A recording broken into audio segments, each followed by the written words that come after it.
So Telangana రాజ్యాధికార party ఏదైతే ఎత్తుకున్న నినాదం ఉందో ఆ నినాదం గురించి ఇటు 2.5 కోట్ల మంది బీసీల ఆకాంక్ష గురించి ఇటు చంద్రశేఖరరావు గారు మొన్న ఫామ్ హౌస్ నుంచి బయటికి వెళ్ళి 6 నెలల తర్వాత కనీసం బీసీల గురించి ఒక మాట మాట్లాడతాడేమో అని చూసినా కానీ బీసీల మాట లేదు, ముచ్చట్లేదు. ఆయనట పాలమూరు రంగారెడ్డి ఈ బనకచర్ల మీద నేను ఎవడు అడిగిండా, అది ఎవడన్నా ధర్నా చేసిండా, ఇప్పుడు దాని గురించి నువ్వు మాట్లాడాలని ఎవడన్నా డిమాండ్ చేసిండా? ప్రజలు డిమాండ్ చేస్తుంది 42% రిజర్వేషన్ సంగతి ఏందని. ప్రతిపక్ష నాయకుడుగా అది లేవనెత్తాల్సినటువంటి మీరు దాన్ని పక్కన బారేస్తారు, దాన్ని పట్టించుకోరు, అసలు దానికి మీకు సంబంధమే లేదన్నట్టుగా. అసలు బీఆర్ఎస్ పార్టీకి బీసీల పట్ల చిత్తశుద్ధి లేదని స్పష్టంగా అర్థమవుతా ఉంది. ఎట్లాగో రేవంత్ రెడ్డి గారిది కూడా అదే మజిలీ కాబట్టి మీరిద్దరు ఒకటే. ఇక ఇక్కడ ఆయననేం ఫ్యూచర్ సీట్ అంటే ఆ లోటపీస్ అయ్యేది లేదు, పోయేది అవుతుంది. ఆయన ఫ్యూచర్ సీట్ అని చెప్పి మూసీ పేరు మీద కొత్త దుకాణం తెరిచిండు. ఇప్పుడు దేనికోసమయ్యా నీ సాగునీటి తాగునీటి ప్రాజెక్టుల పంచాయతీ దేనికోసం? గతంలోనే చెప్పినారు కదా కేసీఆర్ గారు, మీరు 1 కోటి ఎకరాల మాగాణం అయిపోయింది, ఎప్పుడో కాళేశ్వరం అప్పు ఎప్పుడో తీరిపోయిందని ఇట్లా అంటారు కదా. మరి 1 కోటి ఎకరాల మాగాణం మళ్ళా జీరోకి ఎందుకు వచ్చింది? కేవలం మీరు కాంట్రాక్టర్లకు డబ్బులు దోచిపెడతానికి తప్ప దేనికి పనికొచ్చే పరిస్థితి లేదు. 2014లో తెలంగాణ రాష్ట్రం రాకముందుకు మెగా కృష్ణారెడ్డి ఆస్తి ఎంత, ఇయ్యాలెంత ఆయన ఆస్తి. 2014లో మహేం రామేశ్వరరావు ఆస్తి ఎంత, ఇయ్యాలెంత ఆయన ఆస్తి. ఇక నవయుగ సంగతి ఏంది, ఎల్ఎన్టీ సంగతి ఏంది, ఇట్లా కాంట్రాక్టర్లకు దోచిపెడతందుకు తెలంగాణను కరగనాకిరు తప్ప ఈ తెలంగాణ రాష్ట్రంలో ఉన్న మెజారిటీ ప్రజల ఆకాంక్షను మాత్రం మీరు ఎట్టి పరిస్థితిలో పట్టించుకోలే. ఒక్క మాట మాట్లాడితే ఏమవుతుండే? వచ్చి బీసీలకు 42% రిజర్వేషన్ అనేటువంటి టాపిక్ కనీసం ఎందుకు ఎత్తలేదంటే బీసీలకు రిజర్వేషన్ రావద్దని కేసీఆర్కు ఉంది, రేవంత్ రెడ్డికి మనసులో ఉంది. మీ ఇద్దరు ఒక్కతాను ముక్కలే, మీ ఇద్దరు జోడు దొంగలు అన్నట్టే. ఈ విషయంలో బీసీలకు ద్రోహం చేసేటువంటి వ్యక్తులుగా మీరు మిగిలిపోతారు. ఏందా మీరు చేసింది? ఇవాళ నువ్వు వచ్చి మాట్లాడుతానో ఈయన సిల్కపల్కు 2 ఏళ్ళు నేను పరిపాలన చేసిన కదా ఎంత అద్భుతంగా ఉందంటాడు. షెర్లున్నోని తీసి బాయిలేసినట్టు అయింది. కేసీఆర్ పరిపాలనే దరిద్ర పరిపాలన, మొత్తం అడ్డగోలుగా అయ్యా కొడుకు అల్లుడు బిడ్డ దోసుక తిన్నారనేది అందరూ జగమెరిగిన సత్యం. అదంతా లక్షల కోట్లకు పడగలెత్తింది కేసీఆర్ కుటుంబం. ఇప్పుడు నా వంతని రేవంత్ రెడ్డి తిరుగుతూ ఉన్నాడు. ఇదే కదా మీరు చేసింది. 42% రిజర్వేషన్ ఏది? పార్లమెంట్ జరుగుతుంది కదా, రేవంత్ రెడ్డి గారు ఢిల్లీకి పోవాలి కదా, మీరు పోయి ప్రధానమంత్రిని కలవాలి కదా, 42% మీద నిర్ణయం తీసుకోమని చెప్పాలి కదా. ఎందుకు అడుగుతలేవు అపాయింట్మెంట్ ఇప్పటిదాకా ప్రధానమంత్రి గారిది? మీరు ప్రతిపక్ష నాయకుడు ఉన్న కేసీఆర్ గారు మరి ఈ టాపిక్ ఎందుకు మాట్లాడతలేరు మీరు? అసలు మీరు బీసీల దగ్గరికి రేపు ఓట్లకు రారా?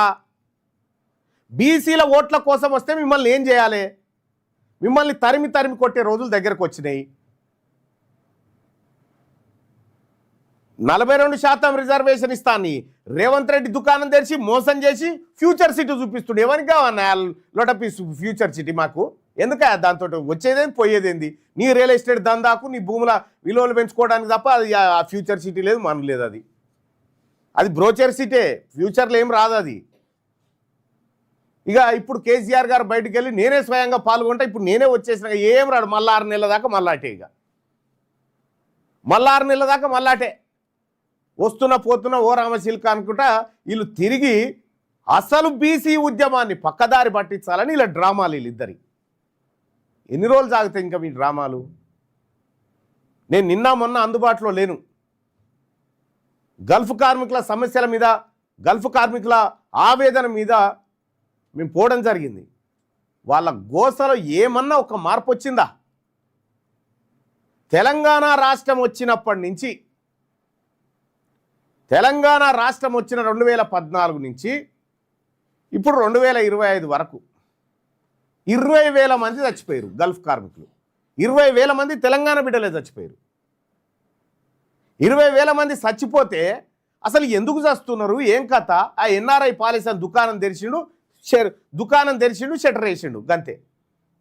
దాంట్లోకి ఎవడు పోయేది లేదు, ఏం మాట్లాడేది లేదు, చేసేది లేదు. గల్ఫ్ కార్మికుల గోసలు ఏమైనా తగ్గినాయా? ఇప్పటికి ఎందుకు చచ్చిపోతా ఉన్నారు? గల్ఫ్ కార్మికులు పంపే దాంట్లో సొమ్ము తింటారు, సర్వీస్ ట్యాక్స్ రూపంలో 18% జీఎస్టీ వసూలు చేసుకొని తింటారు, కానీ గల్ఫ్ కార్మికులు మాత్రం ఏకాన రూపాయి పెట్టరు. ఇంకా ముఖ్యమంత్రి రేవంత్ రెడ్డి గారు చెప్తా ఉన్నాడు, 169 మంది వాళ్ళ కుటుంబాలకు 5 లక్షలు 169 మంది చచ్చిపోయారు అన్నట్టు. తమరేలు వాళ్ళని మళ్ళా తమరెక్కిన 2 ఏళ్ల ప్రగతి ఏంటంటే 169 మంది కార్మికులు చచ్చిపోయినారు, వాళ్ళకి 8.5 కోట్ల రూపాయలు ఇచ్చిన ఘనత మాది. ఏది సచ్చినాకనా? ఏంది గల్ఫ్ కార్మికుల పరిస్థితి ఏంది? నేను పోయి పలకరిస్తే ఒక్కొక్కరిది ఒక్కొక్క గోస ఆడ. ఇక్కడ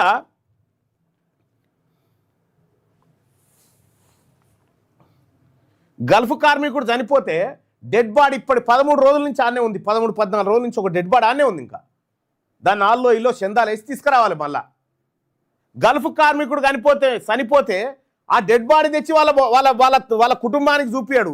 కానీ రేవంత్ రెడ్డి మనమడు మెస్సీని ఇష్టపడ్డాడని సింగరేణి సొమ్ము తెచ్చి 100 కోట్లు ఖర్చు పెట్టి ఆయనను చూపించాడు. ఈయన మనమన మీద ఉన్న ప్రేమ మన డెడ్ బాడీల మీద లేదు ఈయనకు.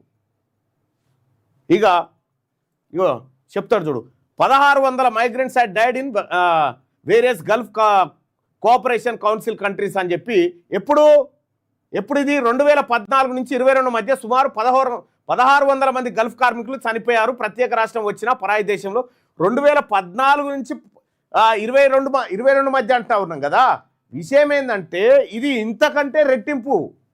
అసలు సర్కార్ దగ్గర లెక్క లేదు, ఎవడు పోతుండు ఎవడు బతుండు ఏం చేస్తుండు అని లెక్కనే లేదు.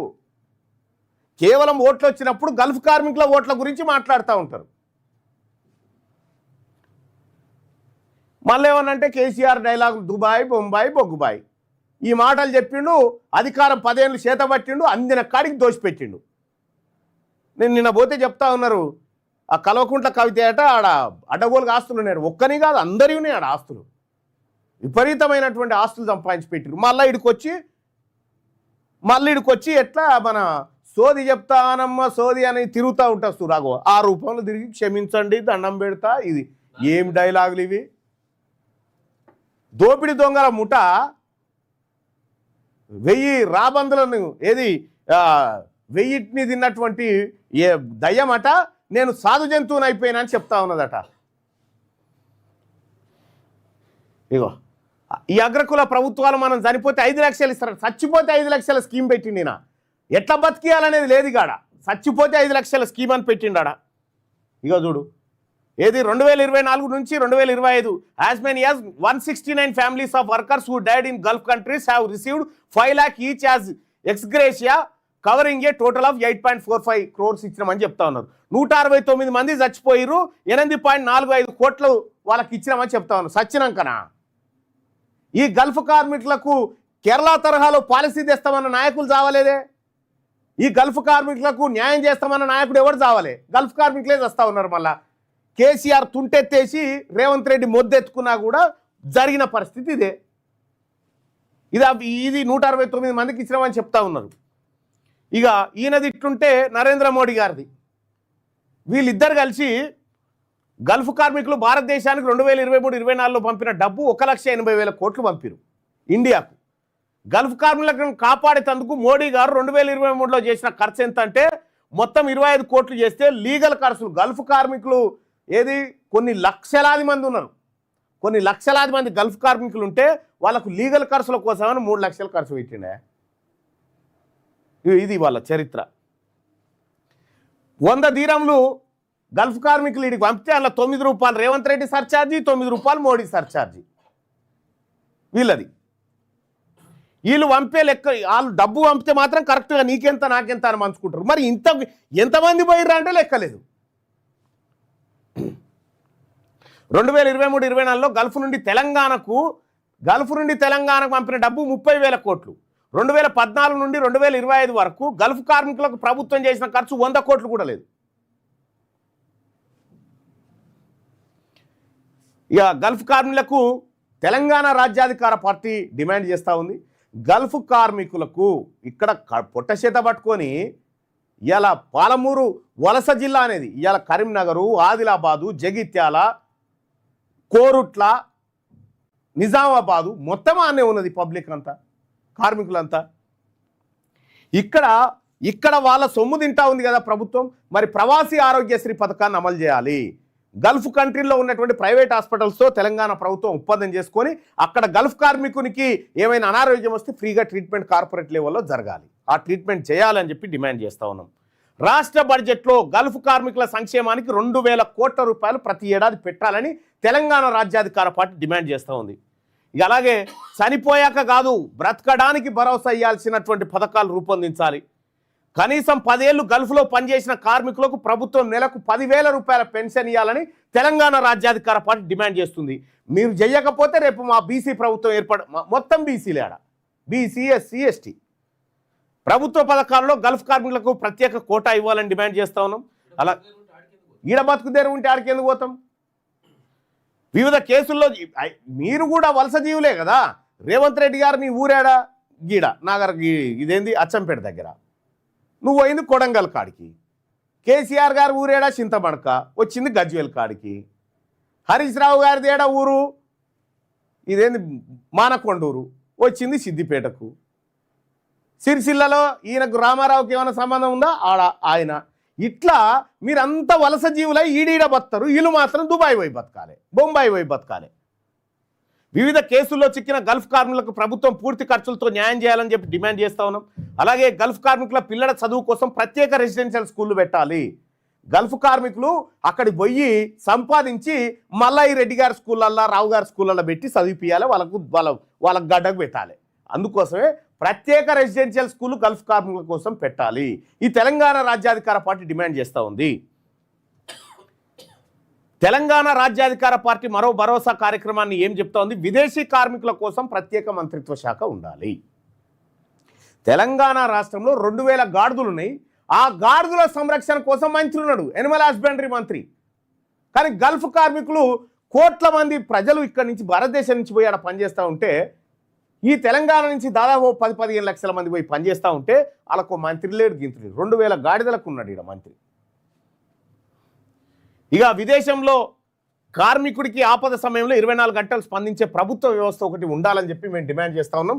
మీరు ఇవి చేయక ఇంకా ఏమి చేసినా మాకు ఫ్యూచర్ సిటీలు మనకు ఎవరినైనా కేసీఆర్ గారు ఎవరు 299 టీఎంసీలకు అగ్రిమెంట్ చేసుకొచ్చిన మునగాని నువ్వే కదా. కృష్ణా జలాల్లో కొంప ముంచింది నువ్వే కదా. ఇవాళ అక్కడ సంగమేశ్వరం కడతా ఉంటే మెగా కృష్ణారెడ్డికి కాంట్రాక్ట్లు ఇప్పించి సంగమేశ్వరం దుకాణం తెరిచింది నువ్వే కదా. తెలంగాణ సంపద అంతా ఎడ పోగుపడ్డది? మెగా కృష్ణారెడ్డి దగ్గర పోగుపడ్డది. మెగా కృష్ణారెడ్డి దగ్గర ఉన్న డబ్బంతా తెలంగాణ ప్రజల డబ్బే. మహేం రామేశ్వరరావు దగ్గర ఉన్న డబ్బంతా తెలంగాణ డబ్బే. ఇట్లా ఒక 5-6 కాంట్రాక్టర్ల చేతుల్లోకి పోయి ఈ సంపద అంతా కొల్లగొట్టి వాళ్ళు బిలియనీర్లు, మల్టీ బిలియనీర్లుగా మారిపోయారు.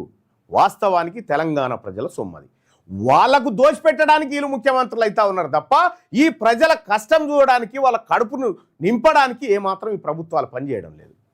ఈ రకంగా ఇక కేసీఆర్ గారు, నేను మీ వీడియో మొత్తం చూసినాక మీ తమాషా, రేవంత్ రెడ్డి గారి తమాషా ఇవన్నీ చూసిన తర్వాత మీరు అసలైన విషయాన్ని బీసీల పక్కదారి పట్టించి, బీసీల అంశదాన్ని పక్కదారి పట్టించి మీరు ఫ్యూచర్ సిటీ అని నువ్వనా ఆయన ఫోన్ ట్యాపింగ్ కేసులో వీళ్ళకి నోటీసులు.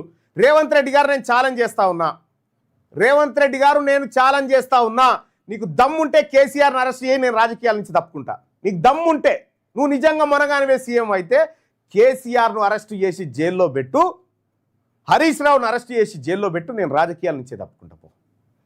మీరంతా మ్యాచ్ ఫిక్సింగ్ అయిన దొంగల ముఠ. ఎవరికి చెప్తా ఉన్నారు ఈ నాటకాలన్నీ? ఒక అంశాన్ని మర్పించడానికి ఇంకో అంశం తెర మీదకి తెచ్చేటువంటి ముఠా మీదంతా. కేసీఆర్ పక్కా ఫోన్ ట్యాపింగ్ చేసిండు, దానికి నేనే కదా బాధితుణ్ణి. నా స్టేట్మెంట్ కూడా రికార్డ్ చేసిరు కదా.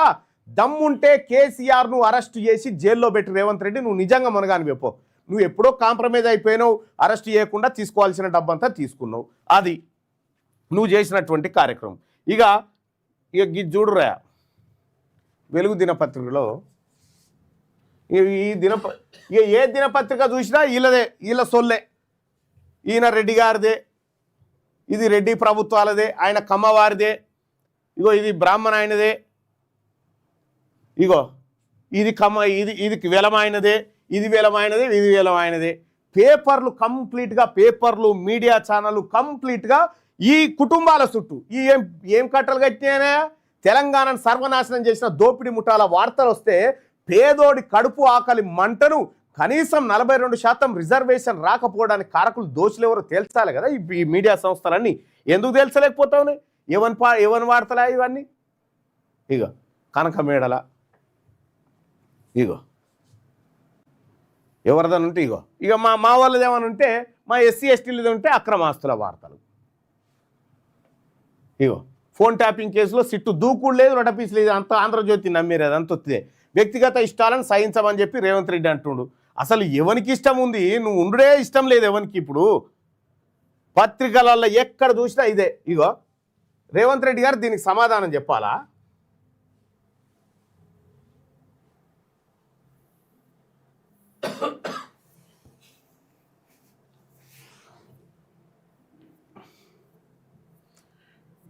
ఇగో పిల్లలు టీచర్లు లేని 1441 బడులు టెంపరీగా క్లోజ్ చేయబోతూ ఉన్నాడు.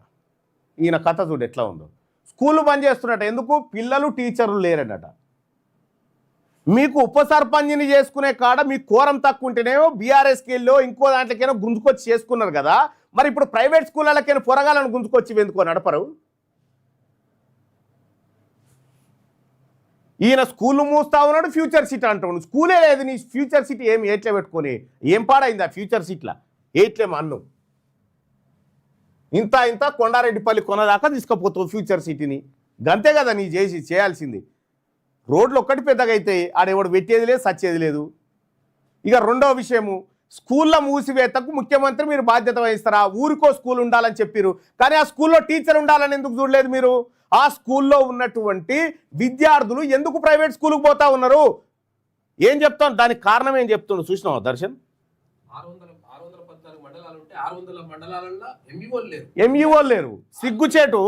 ఇగో ఇటీవల కేంద్రం విడుదల చేసిన పెర్ఫార్మెన్స్ గ్రేడింగ్ ఇండెక్స్ ర్యాంకింగ్లో రాష్ట్రం వెనుకబడిపోతుండడం, జీరో ఎన్రోల్మెంట్ స్కూళ్ళ జాబితాలో దేశంలోనే మన రాష్ట్రం టాప్ ప్లేస్లో ఉండడంతో విద్యాశాఖ చర్యలు చేపట్టింది. మూసేస్తే పోతా అది. మూసేస్తే నువ్వు కేంద్ర ప్రభుత్వం ఇండెక్స్లు పరిగణలోకి తీసుకుంటున్నావు కదా. కేంద్ర ప్రభుత్వం తెచ్చిన రైట్ టు ఎడ్యుకేషన్ యాక్ట్ ఎందుకు ఇంప్లిమెంట్ చేస్తలేవిడా?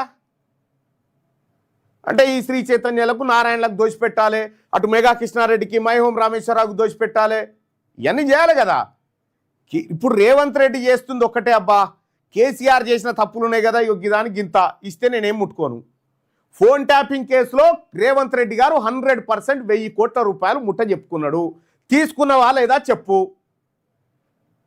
లేదు తీసుకోలేదంటే కేసీఆర్ను అరెస్ట్ చేసి, కేసీఆర్ను హరీష్ రావును అరెస్ట్ చేసి లోపడబారి. ఫస్ట్ నువ్వు అది చెయ్యవు, నీతో కాదు, అది నీతో కాదు. ఎందుకంటే నీకు ఉండాల్సిన సమస్యలు నీకున్నాయి. వాళ్ళని జైలు వేస్తే ఏమొచ్చారా, 1000 కోట్లు ఇట్లా పుణ్యానికి రావచ్చా అని చెప్పి ఈ దుకాణం తెరిచినావు నువ్వు. సరే ఏది తెలిసినా తెలంగాణ రాజ్యాధికార పార్టీ మీ బాగోతాలను చూస్తూ ఊరుకోదు. ఈ ప్రజలకు అన్యాయం చేస్తున్నటువంటి మీ వర్గాలు ఏవైతే ఉన్నాయో, మీ వర్గాలకు తగిన బుద్ధి చెప్పడానికి మేమంతా సంసిద్ధమైనం. ఇలా తెలంగాణ రాష్ట్రంలో మేమంతా ఏకతాటి మీద ముందుకు పోతా ఉన్నాం.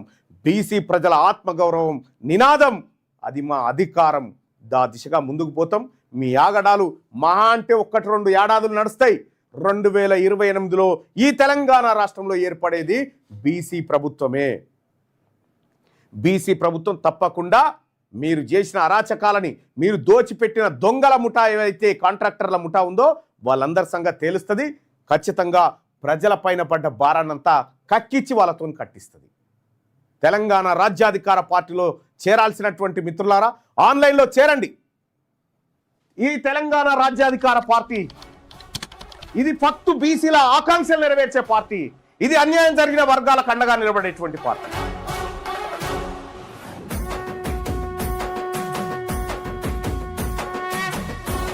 తెలంగాణ రాజ్యాధికార పార్టీ చేరాలంటే 9866524314 ఈ నెంబర్కు వాట్సాప్ లో మిస్ కాల్ ఇవ్వండి. ఈ నెంబర్కి మీరు మిస్ కాల్ ఇవ్వగానే మీకు ఒక లింక్ వస్తుంది. ఆ లింక్ పైన క్లిక్ చేసి మీరు దాంట్లో మన ఇందులో జాయిన్ కావచ్చు. తెలంగాణ రాజ్యాధికార పార్టీలో వెంటనే జాయిన్ కావచ్చు. ఆ లింక్ ద్వారా మీరు ఎంటర్ అయితే.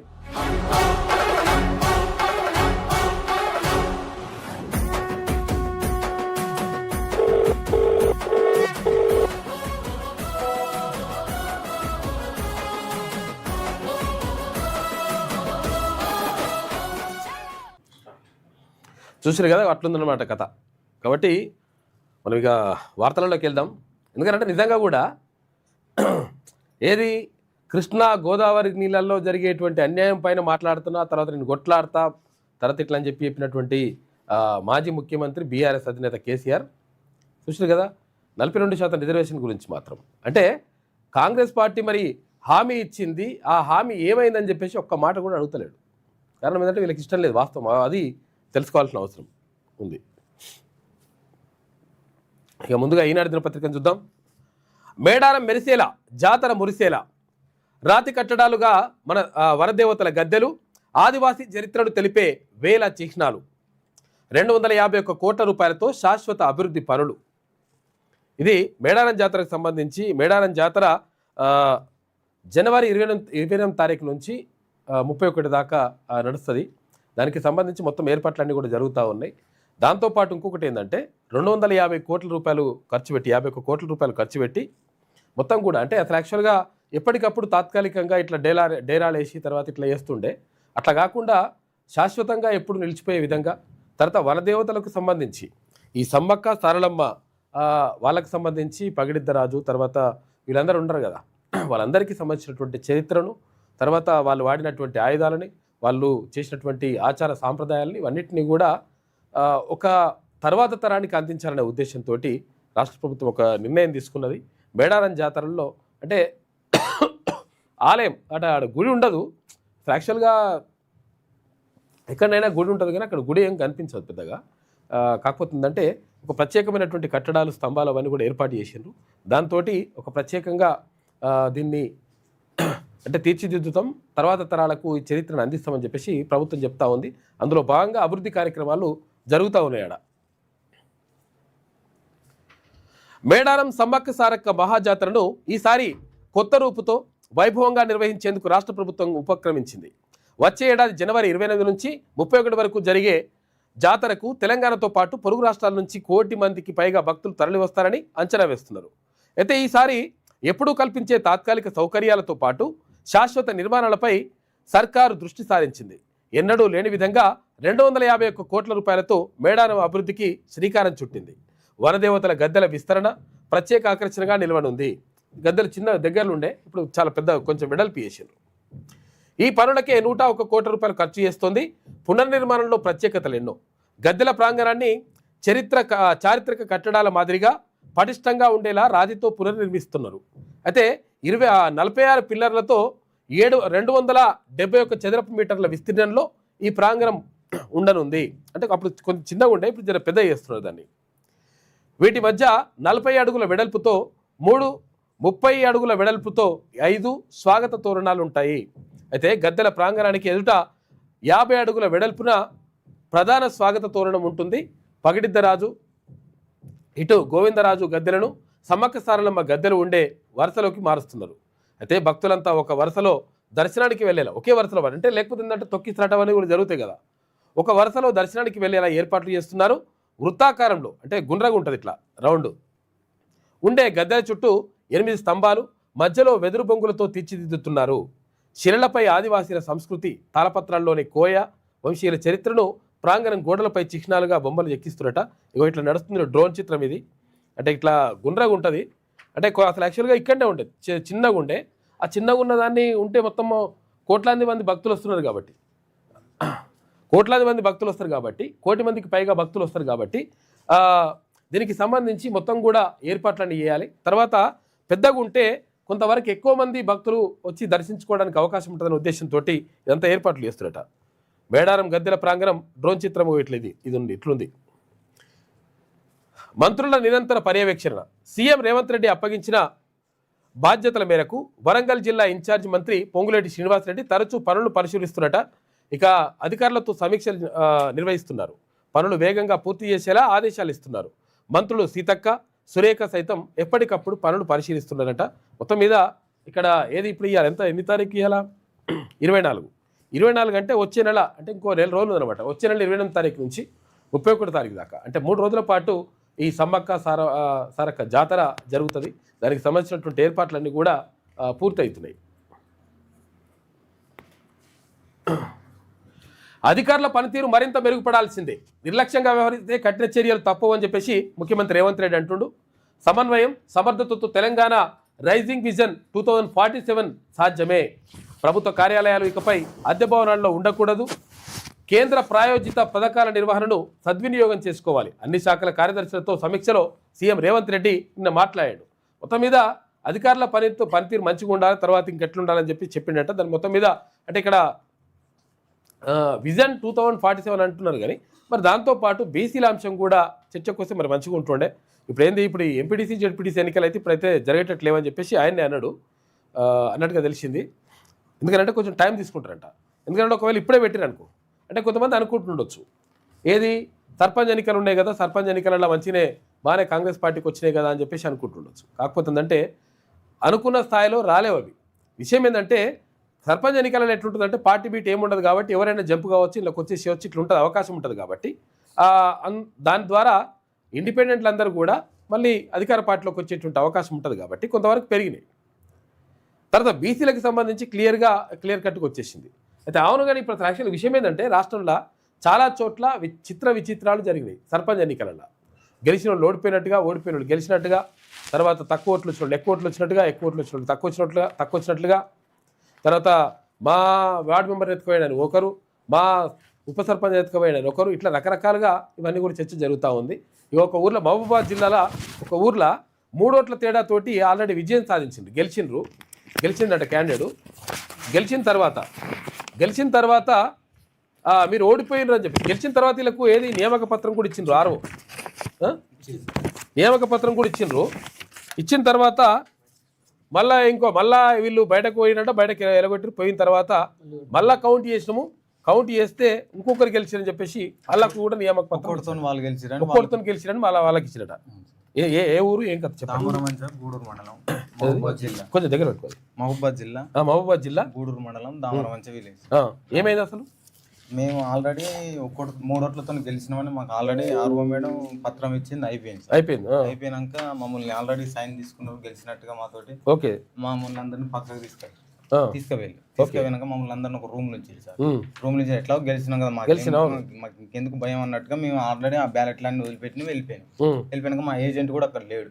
తర్వాత రీకౌంటింగ్ జరపాలని కాంగ్రెస్ అభ్యర్థి కోరుకున్నారు. వాళ్ళు కోరుకున్నారని మాకు అది తెలియదు. కోరుకున్నాక ఏం చేసారు, ఇక వాళ్ళు రీకౌంట్ జరిపించుకున్నారు. మేము ఎవరు జరిపించుకుంటే ఎవరం లేము సార్, ఎవరు లేకుండా అట్లయితుంది మరి కథ. ఎవరం లేము. అక్కడ సీసీ ఫుటేజ్ కూడా ఉన్నది సార్. దానికోసం కూడా అక్కడ లెటర్లు పెట్టాం సార్. ఆ సిటీ ఫుటేజ్ కూడా మాకు ఎవరు ఇస్తలేరు. ఎక్కడ పోయినా న్యాయం జరగట్లేదు సార్. అందరూ ప్రతి ఒక్క అధికారి కలెక్టర్ కాడికి కూడా పోయినాం. కలెక్టర్ ఏమంటున్నారు? ఆర్ఓ ఒకసారి నిజంగా గెలిచినట్టుగా ఒక నియామక పత్రం ఇచ్చిన తర్వాత మళ్ళీ వెనక తీసుకోవడానికి వీల్లేదు. మరి వీళ్ళకి ఇచ్చిన తర్వాత ఇంకొకరు కూడా ఎట్లా ఇస్తారు? మళ్ళీ ఇట్లా విచిత్రాలు ఉంటాయి కథలు అసలు. యాక్చువల్గా ఇప్పుడు ఉప సర్పంచ్ ఒకవేళ ఎన్నికయ్యారు అట్లా అని చెప్పేసి అంటే చేతులు లేవటకున్నా అట్లా అని చెప్పేసి అంటారు. అన్న తర్వాత ఆర్ఓ ఒకసారి లెటర్ ఇచ్చిన తర్వాత ఎవరు బ్రహ్మదేవుడు కూడా మార్చలేదు అంటారు. మరి ఆర్ఓ లెటర్ ఇచ్చిన తర్వాత ఇంకొక సర్పంచ్ ఎట్లా సెలెక్ట్ చేస్తారు. తర్వాత ఇంకొకటి ఏంటంటే మళ్ళీ రీకౌంట్ చేసినప్పుడు కనీసం వీళ్ళు ఉండాలి కదా. ఒకవేళ రీకౌంట్ చేయాలనుకుంటే వాళ్ళ డిమాండ్ వచ్చిందని అనుకుంటే వీళ్ళు కూడా ఉండాలి. సర్పంచ్ అభ్యర్థి తర్వాత ఇక్కడ ఏది ఏజెంట్లు వీళ్ళందరూ కూడా ఉండి చేయాలి. ఇది ఏది లేకుండా మీరు ఓడిపోయినరు అంటే 3 ఓట్ల తేడాతోటి వీళ్ళు గెలిచినట్టు 3 ఓట్లు మెజార్టీ తోటి గెలిచిన తర్వాత మళ్ళీ కొద్దిసేపు అయిన తర్వాత మళ్ళీ రీకౌంటింగ్ చేసినట్టుగా చెప్పి వాళ్ళకు కూడా ఎవరికి ఇచ్చినట్టు ఇప్పుడు ఎవరు గెలిచినట్టు లెక్క అయినా ప్రమాణ స్వీకారం ఎవరు చేసి ఎందుకన్నట్టు అట్లా ఇదేంది కథ? 11వ తారీఖు నుంచి సార్ మేము 20 తారీఖు వరకు 11వ తారీఖు నుంచి 11వ తారీఖు సాయంత్రం రీకౌంటింగ్ అయిపోయింది. మీరు ఓడిపోయారని చెప్పిన తర్వాత మేము డిస్కషన్లో ఇంటికి వచ్చేసినాం. వచ్చిన తర్వాత మేము ఓడిపోలేదు, మాకు ఏదో అన్యాయం జరిగింది అధికారుల వల్లనని మేము ఎమ్మటే అక్కడ చిన్న చిన్న అధికారులను కలెక్టర్ కాంచి, మన ఆర్ఓ కాంచి, ఎంపీడీఓ కాంచి, డిపిఓ కాంచి, మన మిషన్ సార్ అని ఉంటాడు, మన ఎస్టీ కమిషన్ సార్, అన్ని అధికారులు, ఎలక్షన్ కమిషనర్ అందరికి లెటర్లు పెట్టుకుంటూ వచ్చినాం సార్. లెటర్ పెట్టుకుంటే ఆర్ఓ చూసుకుంటారు అన్నాడు. ఆ లాస్ట్ దాకా వీళ్ళు చూసుకుంటలేరు. మేము ప్రమాణ స్వీకారం పోతే మీరు మీది కాదు, అసలైన ప్రమాణ స్వీకారం సుజాత తోటని వాళ్ళతో చేయించారు సార్. పోలీసు బందోబస్తులతోటి భారీ బందోబస్తు చేయించారు. మీరే పార్టీ వాళ్ళే మేము బీఆర్ఎస్ బీజేపీ బలపరిచిన అభ్యర్థి సార్. మా వైపు సార్ నూనవ స్వాతి. ఓకే. ఇంతకుముందు గతంలో సర్పంచ్ ఓడిపోయినాం, మళ్ళీ తర్వాత ఎంపీటీసీ గెలిచాం. ఇప్పుడు మాకు పదవి మీద ఆశయం లేదు సార్. ఈ ఆర్ఓ గారు చేసిన పొరపాట్ల వల్ల తప్పుదం వల్ల పొరపాటు ఎట్లయితే మోసం ఇది మోసం చేసింది. దీనికి తగిన న్యాయం చేయాలని మేము కోరుతున్నాం సార్. మాకు పదవి అనేది ఆశ కాదు, ఊరికి సేవ చేయాలనేది వచ్చినాం మేము. మా తరపున 5 వార్డులు గెలిచినాయి సార్. వాళ్ళ తరపున 5 వార్డు ఫస్ట్ 1 నుంచి 5 వార్డుల వరకు 6 నుంచి 10 వార్డుల వరకు మాకు గెలిచినాక పత్రం ఇచ్చింది సార్. పత్రం ఇచ్చినాక మీరు ఓడిపోయిన బయటకు పోమని అంటే మేము బయటకు వచ్చేసినాం. నిజంగానే ఓడిపోయింది. మా వైపు సరిగ్గా చదువు రాదు. పత్రం పట్టుకొని బయటకు వచ్చేసినాం. మేము ఓడిపోయినామని మేము వచ్చేసిన తర్వాత ఇక మేము ఏడిచ్చినాం. గెలిచినామని ఫస్ట్ గెలిచినా వచ్చినాం. తర్వాత మళ్ళీ ఓడిపోయినా బయటకు వచ్చేసినాం. ఇక పోలీసులు మమ్మల్ని బయటకు వెళ్ళబెట్టారు. ఇక ఆ తర్వాత నుంచి అన్ని అధికారులకు లెటర్ పెట్టాం సార్. కలెక్టర్ కాంచి, ఎలక్షన్ కమిషనర్ కాంచి, ఆర్ఓ కాంచి, టీపీఓ కాంచి, ఎంపీడీఓ కాంచి, ఆర్డీఓ కాంచి, లాస్ట్ మూమెంట్ లో మేము ఎస్ఐ సార్ కూడా ఇచ్చినాం సార్. మాతో ప్రమాణ స్వీకారం చేయించండి వాళ్ళకు కూడా పెట్టినాం సార్. ఓకే అన్నారు. తీరా ప్రమాణ స్వీకారం రోజు మీరు రావద్దు, ఓన్లీ మీ 5 నీ తరపున గెలిచిన వార్డు నెంబర్లే పంపించాలంటే 5 తీసుకుపోయి చేపించారు సార్. ఇది మాకు అన్యాయం జరిగింది. దీని తక్షణమే ఆర్ఓ మీద కలెక్టర్ గారు చర్య తీసుకొని ఆర్ఓని సస్పెండ్ చేయాలి. తగిన మాకు న్యాయం చేయాలని కోరుతున్నాం సార్. అంతే కాదు. ఇప్పుడు వీళ్ళు లేకుండా రీకౌంటింగ్ ఎట్లా చేస్తారు? తర్వాత ఇప్పుడు వాళ్ళు ఎట్లా మళ్ళీ ఇక్కడ ఏజెంట్లు సెల్ ఫోన్ వాడినని కూడా మాకు వచ్చే అనుమానం ఉంది సార్. మా ఏజెంట్ బయటకు వచ్చి నేను అనుమానం ఉంది, వాళ్ళ ఏజెంట్ లోపల ఉన్నారని. దాంట్లో అది ప్రిన్సిపాల్ అది సీసీ ఫుటేజ్ ఉంది సార్. సీసీ కెమెరాలు ఉన్నాయి. ఆ సీసీ ఫుటేజ్ ఇవ్వట్లేరు సార్ వాళ్ళు. అది ప్రిన్సిపాల్కి పెడితే ఆ ఎంపీడీ అంటున్నాడు, ఎంపీడీ పెడితే ఆర్సీ అంటున్నాడు, ఆర్సీ అంటే కలెక్టర్ అంటున్నాడు. అన్ని అధికారులకు అవి కూడా సీసీ ఫుటేజ్ గురించి మేము ఆర్టీఏ పెట్టినాం సార్. రిసిప్ట్లు తీసుకున్నాం. వాళ్ళ అధికార పార్టీ అని మమ్మల్ని భయభ్రాంతులు చేసి బెదిరిస్తున్నారు సార్. ఇది ఎస్టీ మహిళ ఏ పార్టీ వాళ్ళు ఎస్టీ సామాజిక వర్గం సార్. ఆర్ఓ మేడం కూడా ఎస్టీ సామాజిక వర్గం సార్. మీ ఎస్టీ లంబాడ సామాజిక వర్గం. కావాలనే ఆర్ఓ మేడం గారు మాకు అన్యాయం చేసిందని మేము కోరుతున్నాం. దీనికి తక్షణమే కలెక్టర్ గారు మాకు న్యాయం చేయాలని కోరుతున్నాం. కలెక్టర్ గారు దీన్ని పరిశీలించాలి. అసలు యాక్చువల్ విషయం ఏంది, అసలు ఏంది నిజ నిర్ధారణ తెలిసాలి. అసలు యాక్చువల్గా ఇదే ఇట్టెట్లుంటుంది లెక్క. ఇద్దరికి ఆర్ఓ గారు ఇద్దరికి ఎట్లు ఇస్తారు, లెటర్లు ఎట్లు ఇస్తారు? ఇద్దరికి గెలిచినట్టు ఇస్తే ఎవరు గెలిచినట్టు ఏం కథ? 4 సార్లు సార్ ఇప్పుడు మేము ఎలక్షన్లో నిలబడడం మా కుటుంబం. కూర్చొని మాట్లాడదాం. ఇటువంటి చిత్ర విచిత్రాలు జరుగుతూ ఉన్నాయి. ఇప్పుడు 3 ఓట్లతో గెలిచినట్టుగా ఇక్కడ ప్రకటించి లెటర్ ఇచ్చేసి అంతా అయిపోయిన తర్వాత మళ్ళీ రీకౌంటింగ్ అని చెప్పేసి వీళ్ళు లేకుండా రీకౌంటింగ్ చేస్తే ఎట్లయితే లెక్క? ఎట్లా నమ్మాలి ఇప్పుడు దాన్ని? వెయిటింగ్ న్యూస్ ఎమ్మటే తక్షణ వెయిటింగ్ న్యూస్ వచ్చింది సార్. అదే అవును. గెలిచిన తర్వాత మళ్ళీ ఇంకా ఏదైనా కథ న్యూస్ వచ్చింది కానీ కాదు. ప్రమాణ స్వీకారం న్యూస్ వచ్చింది వదిలేసేయరు. ఇంగ్లీష్ లో టైప్ కొట్టించి పంపించినాం సార్. ప్రమాణ స్వీకారం ఆపాలని అన్ని అధికారులకు ఇంగ్లీష్ లో 12వ తారీఖు పంపినాం సార్. 12వ తారీఖు 11వ తారీఖు ఏమంటారు కలెక్టర్ ఏమన్నాడు? ఏం రెస్పాన్స్ లేదు సార్. మాకు అంతా ఆర్ఓ చూసుకుంటారు, మేము ఎలక్షన్ ఆఫీసర్లు చూసుకుంటారు అంటున్నారు. మాట్లాడదాం కూర్చొని. ఇగో ఇట్లా చిత్ర విచిత్రాలు కథలన్నీ జరుగుతున్నాయి.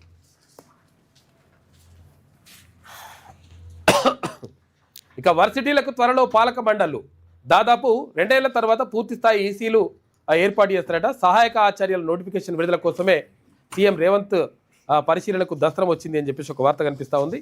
యూనివర్సిటీలు రాష్ట్రంలో ఉన్నటువంటి 13 విశ్వవిద్యాలయాలకు సంబంధించి కొత్తగా ఏర్పడిన వాటితోటి కలిపి మొత్తం మీద పాలక మండలి అంటే ఈసీ ఎగ్జిక్యూటివ్ కౌన్సిల్లు చాలా చోట్ల లేవంట. కాకతీయ యూనివర్సిటీ మినహా మిగతా యూనివర్సిటీల్లో ఈ పాలక మండలు లేవు. పాలక మండలం లేకపోతే ఏమవుతుంది? ఎట్లా వ్యవస్థ అంతా కూడా అస్తవ్యస్తంగా నడుస్తుంటుంది.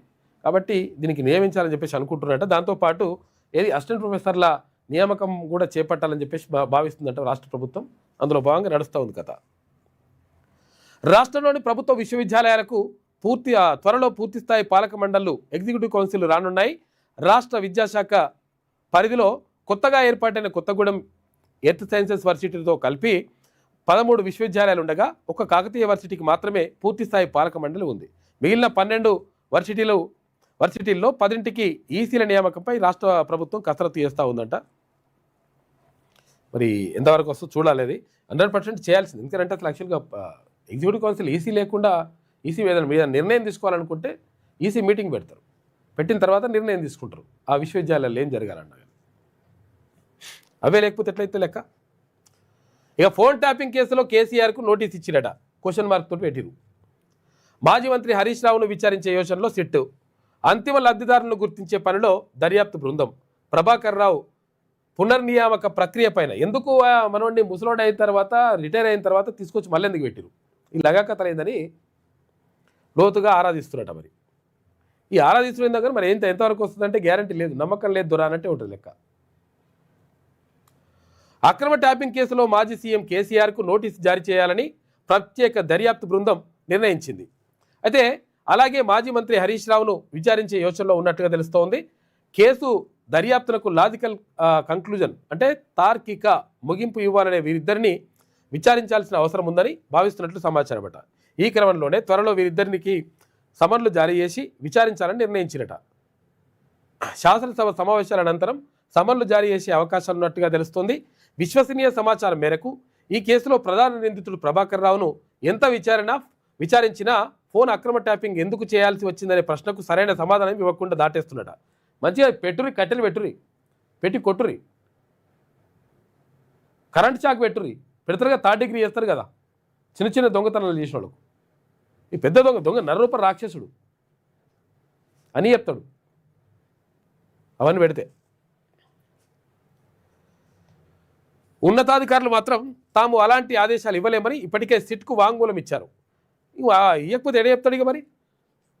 అలాగే స్పెషల్ ఇంటెలిజెన్స్ బ్రాంచ్ ఎస్ఐబిలో ట్యాప్ చేసినటువంటి ఫోన్ నెంబర్ల సరైనవేనా అని తరచూ సమీక్షించాల్సిన రివ్యూ కమిటీ సభ్యులు ప్రభాకర్ రావునే వేలెత్తి చూపించినట. తాము సమీక్ష చేసిన ప్రతిసారి దాదాపు 4 నుంచి 5 వేల ఫోన్ నెంబర్లు జాబితాను ప్రభాకర్ రావు తీసుకొచ్చేవారని. 4-5 వేలు అంట ఒక్కొక్కసారి. వీడెంత దొంగన చూడరు. ఇక అవి మావోయిస్టుల కదలికలపై నిఘా ఉంచేందుకు సంబంధించినవని చెప్పేసి చెప్పేటోడట వీడు. మరి ఏం దాకా వస్తుంది ఏం కథ అంటే గ్యారంటీ లేని కథనే ఇది. అరెస్ట్ చేస్తే మరింత ఉత్సాహంతో పని చేస్తా, అరెస్ట్ చేస్తారని కూడా అనుకుంటుండు హరీష్ రావు, చేయాలని చెప్పేసి కూడా అనుకుంటుండు, చేస్తే మంచిగా పబ్లిసిటీ వస్తుంది. ఫోన్ ట్యాపింగ్ కేసులో నాకు నోటీసులు ఇస్తారట. రేవంత్ మెప్పు కోసం అక్రమ కేసులు పెడుతున్నావు. నువ్వు పెట్టినన్ని అక్రమ కేసులు ఏమైనా ఉన్నాయే హరీష్ అన్న? ఉస్మానియా యూనివర్సిటీలో ఒక పిల్లగాడు ఉద్యోగం వస్తలేదు, నోటిఫికేషన్లు వస్తలేవు అని చెప్పేసి మురళీ ముద్రాజ్ అనే పిల్లగాడు ఆత్మహత్య చేసుకుంటే, అరే ఆ కుటుంబానికి ఏం లేదు, వాళ్ళ నాయన కూడా లేడు, వాళ్ళ అమ్మ ఉన్నది పాపం కూలీలు చేసుకుంటుంది, ఈ పిల్లగాని మీదనే కుటుంబం ఆధారపడ్డదని చెప్పేసి మేమందరము కుటుంబానికి ఏమన్నా ప్రభుత్వం నుంచి ఆర్థిక సాయం ప్రకటించాలని చెప్పేసి డిమాండ్ చేస్తే, ఇప్పుడు మీ పార్టీలో ఉన్నటువంటి ఒంటేరు ప్రతాప్ రెడ్డి అని, అద్దంకి దయాకర్ అన్న, తర్వాత ఇక్కడ దర్వి ఎల్లన్న, ఇక్కడ మానవతారాయ్, నన్ను వీళ్ళందరినీ తీసుకుపోయి ఇంకా చాలామంది విద్యార్థి నాయకుల్ని తీసుకుపోయి చెంచల్ కూడా జైలు వేస్తారు. 307 అటెంప్ట్ టు మర్డర్ కేసు పెట్టినప్పుడు ఇటువంటి లంగా కథలు ఇవన్నీ ఓరి చేసిందని చెప్పేసి అంటే ఒంటరి ప్రతాప్ రెడ్డి చెప్పాడు. హరీష్ రావే చేస్తారు ఇటువంటి అని.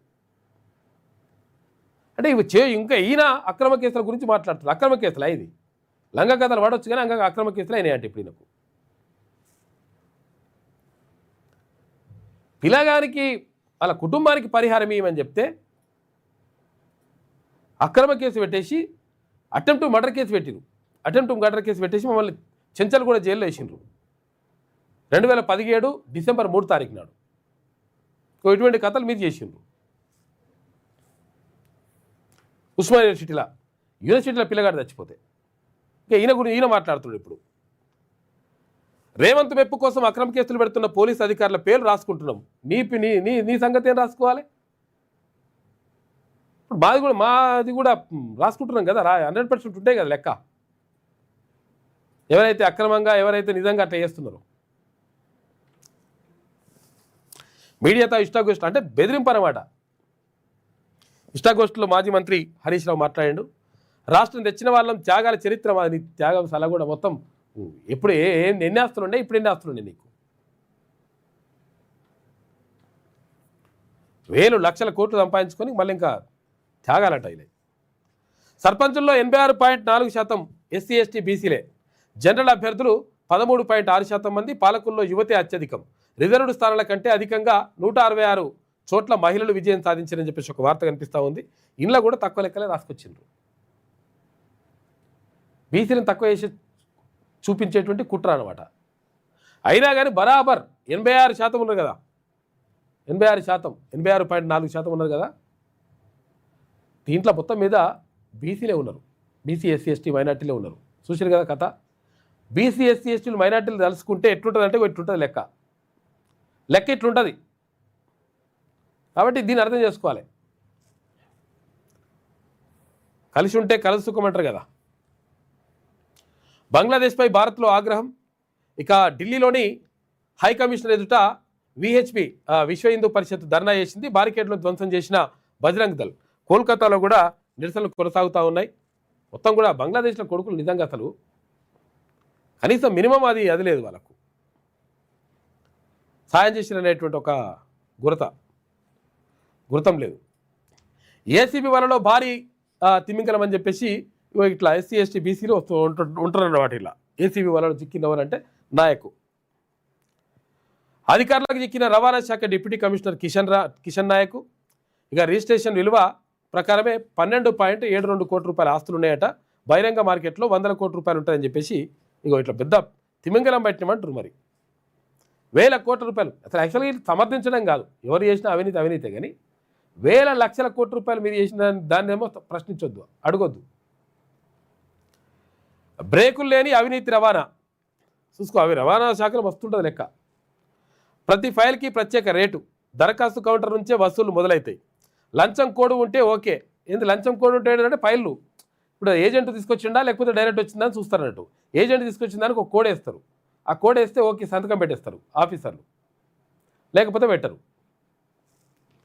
లంచం కోడ్ ఉంటే ఓకే, లేదంటే కొర్రీలే ఆపుతారు. నీకు అది ఉందా ఇది ఉందా ఇవన్నీ చూపించమంటారు. తీసి చూపించాలి అన్నీ.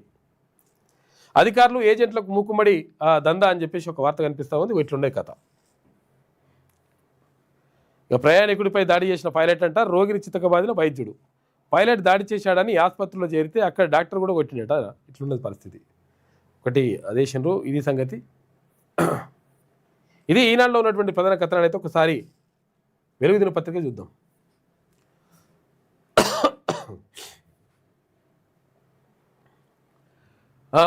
బరువును తగ్గించే టాబ్లెట్ కూడా వస్తుందంట, రెడీ అయిందంట. ప్రపంచంలోనే తొలి వెయిట్ లాస్ ఓరల్ పిల్కు FDA ఆమోదం చెప్పింది. ఇప్పటికే ఓజంపిక్ ఇంజెక్షన్ మన దేశంలోనూ అందుబాటులో ఉన్నది. ఇంజెక్షన్ అందుబాటులో ఉన్నది కానీ టాబ్లెట్ లేవన్నమాట. బరువు తగ్గడానికి అంటే కొంచెం వెయిట్ లాస్ కావడానికి చేస్తున్నట. అదే మందుతో టాబ్లెట్ తయారు చేసిన డెన్మార్క్ కంపెనీ వచ్చే నెలలోనే అమెరికా మార్కెట్లోకి వస్తుందంట. ఏవి టాబ్లెట్లు మనుషుల శరీర బరువును తగ్గించేందుకు తయారు చేసిన ప్రపంచంలోనే తొలి వెయిట్ లాస్ ఓరల్ పిల్కు America Food and Drug Administration ఆమోదం తెలిపింది. విగోవి పేరుతో డెన్మార్క్కు చెందినటువంటి మల్టీనేషనల్ కంపెనీ నోవో నార్డిస్క్ తయారు చేసినటువంటి ఈ టాబ్లెట్ వచ్చే నెల ప్రారంభంలోనే అమెరికాలో అందుబాటులోకి వస్తుందట. ఇక నోవో నార్డిస్క్ కంపెనీ ఇప్పటికే ఓజంపిక్ పేరుతోటి వెయిట్ లాస్ ఇంజెక్షన్ తయారు చేసింది. ఇంజెక్షన్ ఇచ్చుకుంటారట. ఇవి మరి ఎంతవరకు మంచిదో మరి తెలియదు కానీ వెయిట్ లాస్ కావడానికి అంటే బాగా లావు ఊబకాయ ఉంటారు కదా వాళ్ళ కోసం చేసినట్ట. అది ఇండియాలో కూడా మెడికల్ యూజ్ కోసం అందుబాటులోకి వచ్చిందట ఇంజెక్షను. కాకపోతే టాబ్లెట్లు వస్తున్నాయి ఇప్పుడు. చనిపోయిన వాళ్లకు పింఛన్లు ఇస్తున్నాడు. చూసుకో ఇక ఎట్లుండే లెక్క. ప్రభుత్వ ఉద్యోగుల తల్లిదండ్రులకు చేయూత. సోషల్ ఆడిట్లో బయటపడ్డ నిజాలు. 20,000 శాంపిల్స్లో 2,000 మంది అనర్హులే ఉన్నారట. చూసుకో ఇక 20,000 మంది 2,000 మంది అంటే 10% కథం. ఉట్టిగా కార్లు బంగ్లాలు పెట్రోల్ బంకులు ఉన్న వాళ్ళకు తీసుకుంటున్నారట. 50 ఏళ్ళు నిండకున్న వృద్ధాప్య పెన్షన్ తీసుకుంటున్నారు. గత 57 ఏళ్ళని పెట్టిండు కాక, ఇప్పుడు అది 50 ఏళ్ళకి కథం అట్లా లోపల తీసుకున్నట. గత ప్రభుత్వ హయాంలో రాజకీయ ఒత్తిళ్లు, ఫీల్డ్ లెవెల్ పరిశీలన లోపం కారణంగానే బోగస్ పింఛన్లు తీసుకున్నారంట. 4 జిల్లాల్లో పైలట్ ప్రాజెక్టు పూర్తి అయింది అని చెప్పేసి తెలుస్తూ ఉంది. మొత్తం మీద పింఛన్లు అడవులు ఇచ్చినట. కొంతమందికి ఏమో అర్హత అన్ని అర్హతలు ఉన్నా కానీ వాళ్ళ పింఛన్లు తీసేసిండ్రు. అన్ని అర్హతలు ఉన్నా కానీ వాళ్ళకి పింఛన్లు ఇవ్వట్లేదు. ఇక ఇటువంటి కథలు నడుస్తున్నాయి. కాబట్టి అర్హతలు ఉన్న వాళ్ళకి ఇవ్వాలి. ఇప్పుడు ప్రభుత్వ ఉద్యోగులకు అయితే కొంతమంది ఇప్పుడు ఇంకో దురదృష్టం ఏంటంటే ఒకటి ప్రభుత్వ ఉద్యోగులు వాళ్ళ తల్లిదండ్రులకు ఇవ్వద్దని. కొంతమంది ఏం చేస్తున్నారంటే ప్రభుత్వ ఉద్యోగులు వాళ్ళ తల్లిదండ్రులను పట్టించుకుంటలేరు. వాళ్ళ పరిస్థితి ఏంది? ఇంకా అది కూడా ఉన్నది పాపం. సూర్యాపేటలో ఓ వ్యక్తికి 3 అంతస్తుల బిల్డింగ్ ఉంది. కోటీశ్వరుడైన ఆయన కోటీశ్వరుడైనటువంటి ఆయన ప్రస్తుతం నెల నెలా వృద్ధాప్య పింఛన్ పొందుతున్నాడు. ఇదే మున్సిపాలిటీలో మరో వ్యక్తికి పెట్రోల్ బంక్ ఉంది. ఈ కుటుంబం నుంచి కూడా ఒకరు పింఛన్ తీసుకుంటున్నారు. అలాగే సర్కిల్ ఇన్స్పెక్టర్ తల్లి కూడా, సిఐ తల్లి కూడా పింఛన్ తీసుకుంటుందట.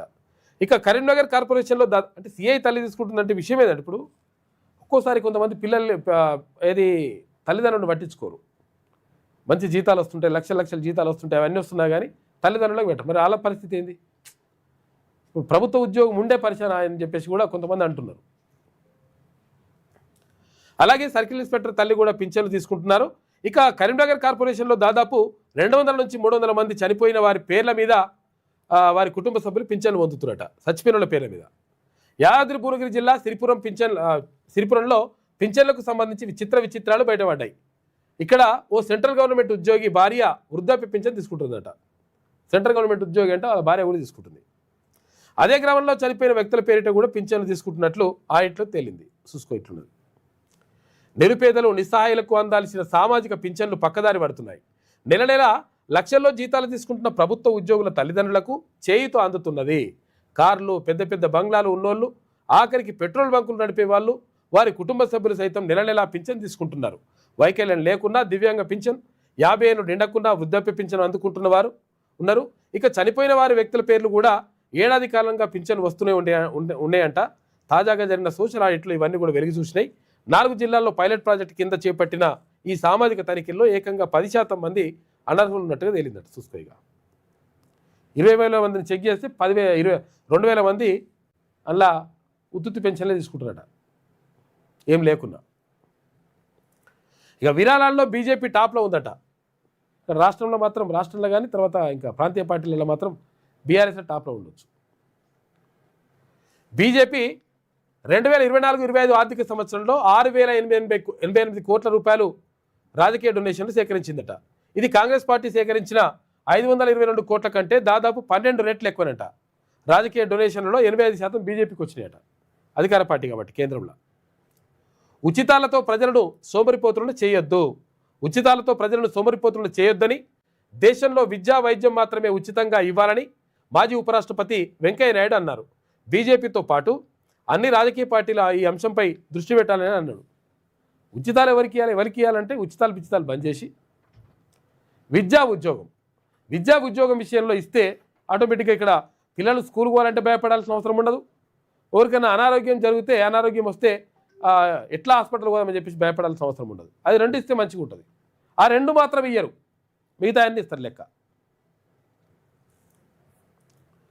అమెరికాను విడితే 2.7 లక్షల రూపాయలు ఇస్తారట, 2,70,000. అక్రమ వలసదారులకు డొనాల్డ్ ట్రంప్ ప్రభుత్వం క్రిస్మస్ ఆఫర్ ప్రకటించింది. ఈ నెలాఖరులోపు స్వచ్ఛందంగా అమెరికాను వీడి వెళితే $3,000 అంటే 2,70,000 రూపాయలు ఇస్తామని తెలిపింది. ప్రయాణ ఖర్చులు కూడా చెల్లిస్తామని చెప్పినట. అక్రమంగా పోయిన వాళ్ళు ఎవరైనా ఉంటే వేరే గల్ఫ్ దేశాల నుండి అక్కడి నుంచి ఇక్కడి నుంచి పోతుంటారు, మన దగ్గర నుంచి కూడా పోయినట్టు కొంతమంది. ఫోన్ ట్యాపింగ్ కేసులో కేసీఆర్ హరీష్కు నోటీసు ఇస్తున్నారు, ఇయ్యలే. ప్రభాకర్ రావు, రాధాకిషన్ రావు స్టేట్మెంట్ల ఆధారంగా ఇచ్చేందుకు సిట్ ఏర్పాట్లు చేస్తూ ఉంది. బీఆర్ఎస్ సుప్రీం ఆదేశాల మేరకే ఫోన్ ట్యాపింగ్ చేసినట్లు నిందితులు చెప్పారు. బీఆర్ఎస్ సుప్రీం అంటే ఎవరు? బీఆర్ఎస్ పెద్ద మనిషి కేసీఆర్, ఆయన ఆదేశాలతో చేసినామని చెప్పేసి ప్రభాకర్ రావు చెప్పిండు గతంలో. నోటీసులు ఇచ్చేందుకు రంగం సిద్ధం చేస్తున్న సజ్జనా టీం ఈ నెల 26 వరకు ప్రభాకర్ రావు కస్టడియల్ విచారణ ఉంటుందంట. ఇక స్టేట్మెంట్లు, నోట్ ఫైల్ ఆధారంగా విచారణ చేస్తారట. ఎంతవరకు వస్తుందో చూడాలి. అది ఇక డీటీసీ ఆస్తులు 250 కోట్ల రూపాయలు ఆదాయానికి మించిన ఆస్తుల కేసులో రవాణా శాఖ deputy commissioner Kishan Naik arrest చేశారు. Mahabubnagar district transport office సహా 15 ప్రాంతాల్లో సోదాలు నిర్వహించింది ఏసీబీ. కిలో బంగారం, 1.37 కోట్ల రూపాయల నగదు, అంటే 1,37,00,000 రూపాయల నగదు, వ్యవసాయ భూమి, కమర్షియల్ స్థలము, ప్లాట్లు, ఫర్నిచర్ దుకాణం ఉన్నట్టు గుర్తించినట. బినామీల పేర్లతో కూడా డాక్యుమెంట్లు, 2 కార్లు కూడా సీజ్ చేసింది. ఇక అధికారులు నిర్లక్ష్యంగా ఉంటే ఉపేక్షించమని చెప్పేసి ముఖ్యమంత్రి అంటున్నాడు. విజన్ 2047 ప్రచార ఆర్భాటం కాదు, ఆచరణలో చూపాల్సిందే అని చెప్పేసి ముఖ్యమంత్రి అంటున్నారు. ప్యూర్ రేర్ పాలసీలను పక్కగా అమలు చేయాలి. నెలకు 3 సార్లు ఐఏఎస్లు క్షేత్రస్థాయికి వెళ్లాల్సిందే. ఇక నుంచి అధికారుల పనితీరుపై నిరంతరం నిఘా ఉంటుంది. కార్యదర్శుల శాఖల పురోగతిపై సీఎస్కు నివేదిక ఇవ్వాలి. జనవరి 31 కల్లా ఆఫీసుల్లో ఈ ఫైలింగ్ అమలు కావాలి. టీచింగ్ హాస్పిటల్స్లో అద్భుతమైన వైద్య సేవలు అందించాలి. ఉన్నతాధికారులకు సీఎం దిశానిర్దేశం చేసిండు. ఇక తెలంగాణ నీటి కష్టాలకు కేసీఆరే కారణం. 299 టీఎంసీల ఒప్పందమే రాష్ట్రానికి మరణ శాసనమైందని చెప్పేసి వెదిరి శ్రీరామ్ అంటున్నాడు, నీటిపారుదల నిపుణుడు. నీటి వాటాల్లో కేసీఆర్ చేసింది ద్రోహమే. కొత్త ట్రిబ్యునల్లో వాదనలు వినిపిస్తే 650 టీఎంసీలు మనకే వచ్చేటి. ఇక కృష్ణానది జలాల వాటా పాలమూరు ప్రాజెక్టుపై పవర్ పాయింట్ ప్రజెంటేషన్ కూడా ఇచ్చిండు వెదిరి శ్రీరామ్. రవాణా శాఖలో ఏసీబీ భయం పట్టుకుందట. సర్కార్ చేతికి 100 మంది అవినీతి అధికారులు చిట్టా పెట్టి ఉండదట ప్రభుత్వం దగ్గర. బార్డర్లో చెక్ పోస్టులు ఎత్తేసినా ఆగని వసూళ్లు. ఏజెంట్ల ద్వారా యథేచ్ఛగా దందా నడుస్తుందట. ఏసీబీ వరుస దాడులతోటి ఆఫీసర్ల వెన్నులో వణుకు పుడుతుంది. అక్రమాస్తుల కేసు నుంచి తప్పించుకునేందుకు వీఆర్ఎస్ వైపు మొగ్గు చూపుతున్నట. మెల్లగా వాలంటీర్ రిటైర్మెంట్ తీసుకుందామని చూస్తున్నట్టు, లేకపోతే దొరుకుతామని. డిసెంబర్ 31 అర్ధరాత్రి దాకా మంచిగా లిక్కర్ సేల్స్ ఉంటాయి, పైసలు మంచిగా రావాలని. 31 రాత్రి ఏది అర్ధరాత్రి 12 గంటల దాకా అమ్ముకోవచ్చు అని చెప్పిందట ప్రభుత్వం. ఇట్లున్నది, ఇంత చిత్తశుద్ధి అనమాట. వైన్స్లో 12 గంటల వరకు బార్లు పర్మిటెడ్ ఈవెంట్లలో 1 గంట దాకా సర్వ్ చేస్తారు, మందు సప్లై చేస్తారట. ఎక్సైజ్ శాఖ ఉత్తర్వులు ఇచ్చింది, మంచిగా ఇచ్చింది. ఇవాళ నుంచి జనవరి 1 దాకా స్పెషల్ డ్రంక్ అండ్ డ్రైవ్ చేస్తారట. ఇక్కడనేమో రాత్రి 12 గంటల దాకా 1 గంట దాకానేమో పర్మిషన్ ఇస్తారు, ఇక్కడనేమో డ్రంక్ అండ్ డ్రైవ్ పెడతారు, మళ్ళీ ఇక్కడ కూడా తీస్తారు. అట్లా హైదరాబాద్ సిటీ వ్యాప్తంగా పటిష్ట బందోబస్తు అని చెప్పేసి సిపి సజ్జనార్ అంటుండు. నన్ను క్షమించండి. అయ్యో, నిన్ను క్షమించాలంటే ఎవరికి క్షమించాలి మరి? అందరినీ మోసం చేస్తేవి, అన్ని తప్పులు జరుగుతున్నా, మొత్తం అన్యాయం చేస్తున్నా, అన్యాయం జరుగుతున్నా జరుపుకుంటా నువ్వు కూడా కొంత వేసి సపరేట్ కూర్చుంటివి. నన్ను క్షమించండి అంటుంది ఇప్పుడు ఆమె. సాధువు నాడు బీఆర్ఎస్ సర్కార్ మిమ్మల్ని అరెస్ట్ చేసిన విషయం నాకు తెలియదు. అబ్బో, ఎడగుసునవో. RRR నిర్వాసితులతోటి కవిత అన్నదట. బీఆర్ఎస్ ఎమ్మెల్యేల కోసం అలైన్మెంట్ మార్చారు. ఎవరో ఏదో చెప్తే నేను తనను పార్టీలోంచి కేసీఆర్ తీసేసిండని చెప్పేసి, పార్టీల నుంచి తీసేసిన బాధ తప్పితే ప్రజల మీద బాధ లేదమ్మా నీకు. యాదాద్రి జిల్లాలో జాగృతి జనంబాట చేపట్టిందట.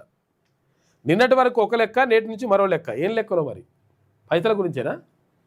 నదీ జలాల అన్యాయంపై నల్గొండ నుంచే కథనబేరి కాక వస్తాడా రాడో చెప్పు. అది కూడా హామీలు అమలు చేయలేకనే కాంగ్రెస్ డైవర్షన్ పాలిటిక్స్. దమ్ముంటే ఎంపీటీసీ జెడ్పీటీసీ సహకార ఎన్నికలు పెట్టండి, తన పైన ఏ కేసు పెడతారో చెప్పాలని చెప్పేసి సీఎం రేవంత్కు సవాలు విసిరేట. వీళ్ళకి అర్థమైపోయింది కేసులు పెడతారని. నల్గొండలో బీఆర్ఎస్ మద్దతుతో గెలిచిన సర్పంచ్లకు సన్మానం చేసిండు. ఇది వెలుగులో ఉన్నటువంటి ప్రధాన కథనాలు. అయితే ఒకసారి ఆంధ్రజ్యోతి చూద్దాం. అదనపు సొలిసిటర్ జనరల్గా కనకమేడల 3 ఏళ్ల పాటు పదవిలో కేంద్రం ప్రకటన. ఇక సివిల్ కోర్టు న్యాయవాది నుంచి సుప్రీంకోర్టులో ఏఎస్జీ స్థాయికి టీడీపీ నేత రవీంద్ర కుమార్. ఇక 5 ఏళ్ల పాటు నల్సార్లో విద్యామండలి సభ్యుడిగా, లా జస్టిస్ పార్లమెంటరీ కమిటీ సభ్యుడిగా సేవలు. అనిళ్లకు దవీందర్ అని రాసింది. మరి అనిళ్లకు ఏఎస్జీలుగా అవకాశం ఇస్తా ఉన్నారంట. మొత్తం మీద సొలిసిటర్ జనరల్గా అవకాశం ఇచ్చిండ్రు.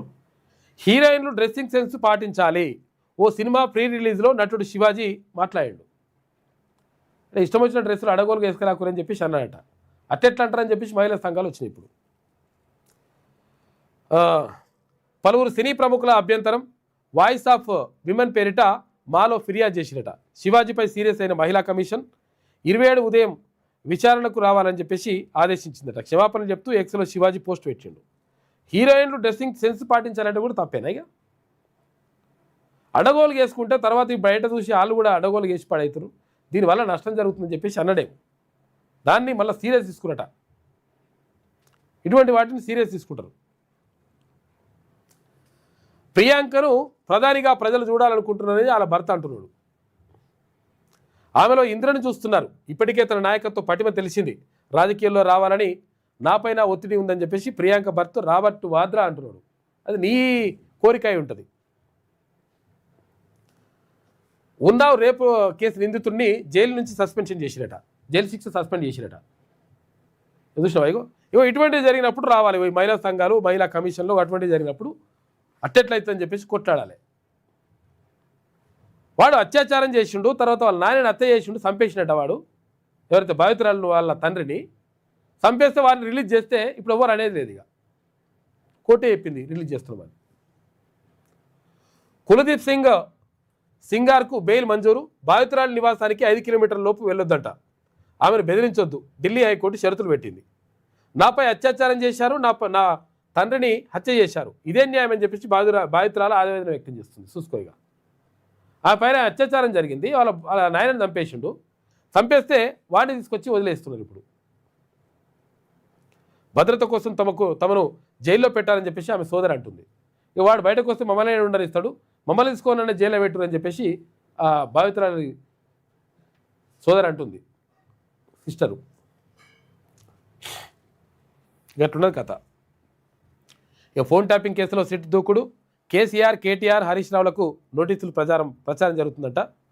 నిర్ధారించని పోలీసులు సమయం పట్టే అవకాశం, ఆధారాలను క్రోడీకరించడంపై సిట్ అధికారులు దృష్టి పెట్టినట్ట. తర్వాతే నేరానికి ప్రోత్సహించిన వారిపైన చర్యలు. కేసీఆర్ మాజీ ఓఎస్డీ విచారణలో కీలక వివరాలు ఉంటాయట. ఇక డీటీసీ ఆస్తులు 200 కోట్లు. మహబూబ్నగర్ డిప్యూటీ ట్రాన్స్పోర్ట్ కమిషనర్ నివాసాల్లో ఏసీబీ సోదాలు చేసింది.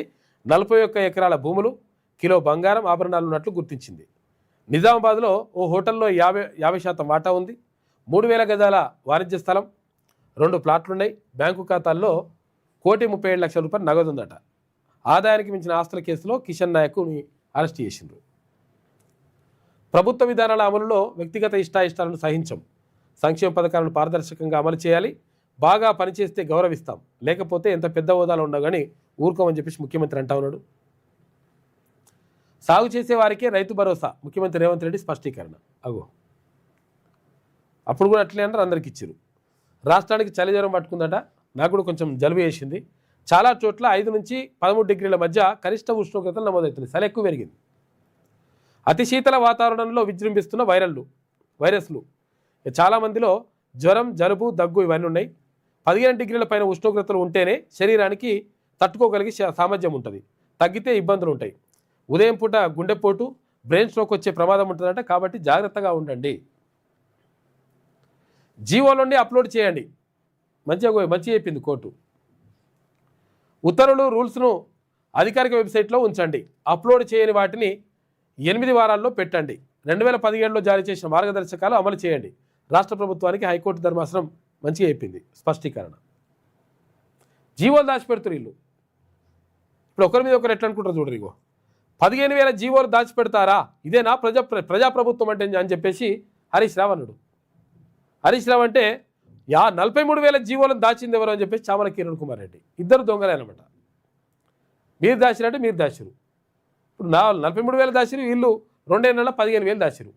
ఇంకా 4 రోజులు అయితే వీళ్ళు కూడా ఉంటాయి. ఈ దాచిపెట్టుడు ఏందో నాకు అర్థం కాదు. పబ్లిక్ డొమైన్లో పెట్టాలి కదా జీవోలు. గవర్నమెంట్ ఆర్డర్ అంటే ప్రభుత్వ ఉత్తర్వులని డైరెక్ట్గా పబ్లిక్ డొమైన్లో అందరికి కనిపించినట్టు పెట్టాలి. అంటే లంగకథలు పడుతున్నట్ట, మంచి చేస్తున్నట్ట లెక్క. ప్రజలకు మంచి చేసినప్పుడు చూపించాలి కదా, ఏం చేస్తున్నాం, ప్రజల సొమ్ములు ఏం చేస్తున్నాం అని చెప్పి చూపించాలి కదా క్లియర్గా. గోదావరి, కావేరీ అనుసంధానంపై త్వరలో సీఎంలతో సమావేశం, ఏకాభిప్రాయం సాధించాకే పనులు చేపడతాం. కేంద్ర జలశక్తి మంత్రి సిఆర్ పాటిల్ వెల్లడి. 50% నీళ్ళు ఇస్తే ఇచ్చంపల్లి నుంచి తరలింపునకు తెలంగాణ అంగీకారం. ఢిల్లీలో సమావేశమైన ప్రత్యేక కమిటీ అంట. 299 టీఎంసీలకే ఎందుకు సంతకం చేశారు? కృష్ణా జలాలపై ఇదేనా మీ చిత్తశుద్ధి? ఓటములతో కేసీఆర్ సెంటిమెంట్ను మళ్లీ రెచ్చగొట్టేందుకు ప్రయత్నిస్తున్నారు. పాలమూరు విషయంలో కేంద్రంపై ఆయన తప్పుడు ఆరోపణలు చేస్తున్నారు. ప్రాజెక్టులపై అధ్యయనానికి బృందం బీజేపీ అధ్యక్షుడు రామచంద్రరావు అంటున్నాడు. కేసీఆర్ సంతకం రాష్ట్రానికి మరణశాసనమైందని చెప్పేసి వేదరి శ్రీరామ్ అంటున్నాడు. అనుమతి ఉంటేనే ఈవెంట్. ఇగో ఇట్లా దీనికి సంబంధించి ఏంటంటే ఒకటి బయట కూడా ఉన్నది. అంటే కేసీఆర్ ఇచ్చిండా, సంతకం పెట్టిండా, పెట్టలేదు అనడానికి మనకు చూసుకోవచ్చు. చూసుకుంటే క్లియర్గా అర్థమైపోతుంది ఏం చేసిరు ఏం కథ అనేది.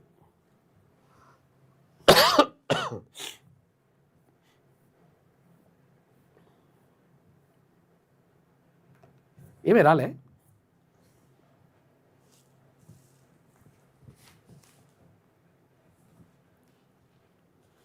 లేదు, ఒకసారి చూడండి దాంట్లో చూడు.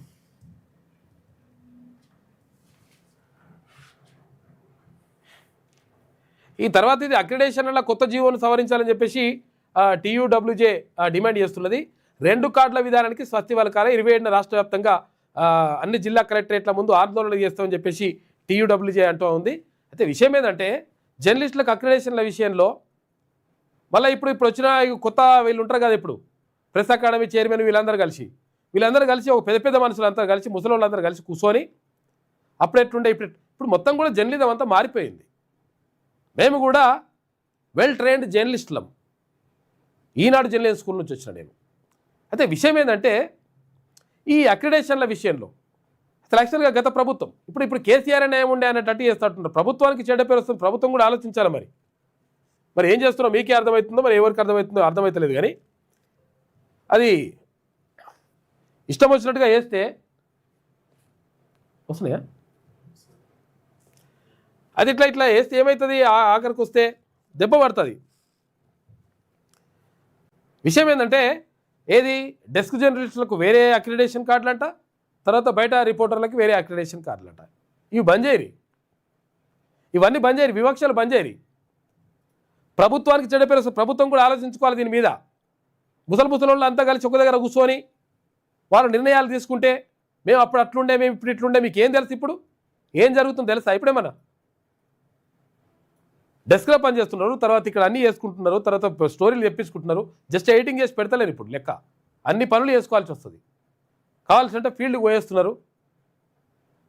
ఇవన్నీ కాకుండా ఇవన్నీ వదిలిపెట్టేసి గత ప్రభుత్వం ఇప్పుడు కేసీఆర్ అనే అంటట్టు చేస్తున్నారు. ఇప్పుడు మళ్ళీ ఇది బంద్ చేయరు.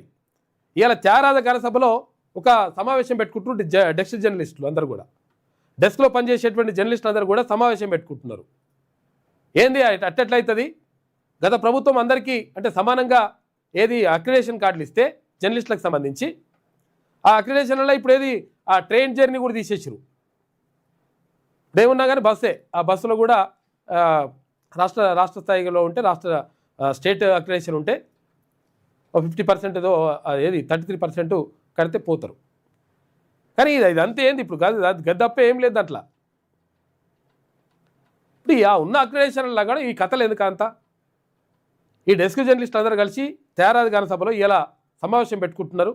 కావాలనుకుంటారు ఎవరన్నా వెళ్ళాలనుకుంటే అక్కడికి వెళ్ళండి జర్నలిస్టుల సమస్యల పైన. ఈ 2 కథలు ఏందిరా నాయన, ఏం కూర్చొని ఏం పని ఇప్పుడు మంచి చేసే పని చేయరు, మన పీకేది ఉంటే మొత్తం.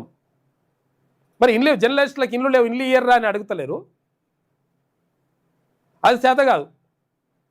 జర్నలిస్టులకు ఇండ్లు కానీ జర్నలిస్టుల సంక్షేమం కోసం ఏం చేస్తున్నాము, పాపం నిరంతరం కష్టపడి కొంతమంది చచ్చిపోతున్నారు. ఈ కెమెరా పర్సన్స్ ఎట్లా, మరి పరిస్థితి ఏంది? రకరకాలుగా వీళ్ళకి కష్టాలు ఉంటాయి, ఆ కష్టాలు ఆ బాధలన్నీ కూడా చెప్పి మెప్పించి తర్వాత వీళ్ళకి మంచి చేసే ప్రయత్నం చేసే పీకేది లేదు. కానీ డెస్క్ జర్నలిస్టు వేరు, రిపోర్టర్లు వేరు, బయట ఉన్న వాళ్ళు వేరు, లోపల ఉన్న వేరని ఈ లంగా కథలు బంద్ చేయరు.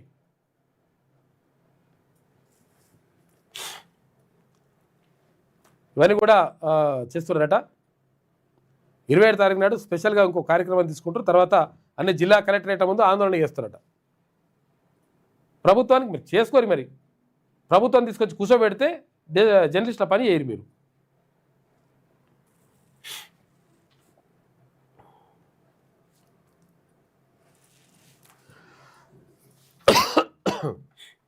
అనుమతి ఉంటేనే ఈవెంట్, లేదంటే జైలుకేనట. నూతన సంవత్సర వేడుకలపై క్లబ్లు, పబ్లు, రిసార్ట్లకు ఎక్సైజ్ శాఖ హెచ్చరికలు జారీ చేసింది. అనుమతి ఉంటలే అంటే అనుమతి ఇవ్వాలంటే ఏమి కావాలి, 4 పైసలు ఇచ్చి రావాలి వాళ్ళకు, ఎక్సైజ్ శాఖ వాళ్ళకు. వేడుకల ముసుగులో డ్రగ్స్ వాడితే పీడీ యాక్ట్, డ్రగ్స్ వాడితే పెట్టండి. 31 వైన్ షాపులు అర్ధరాత్రి 12 గంటల వరకు ఉంటాయట, బార్లు 1 గంట దాకా ఉంటాయట. మంచిగా తాగుర్రి ఆడుర్రి అని.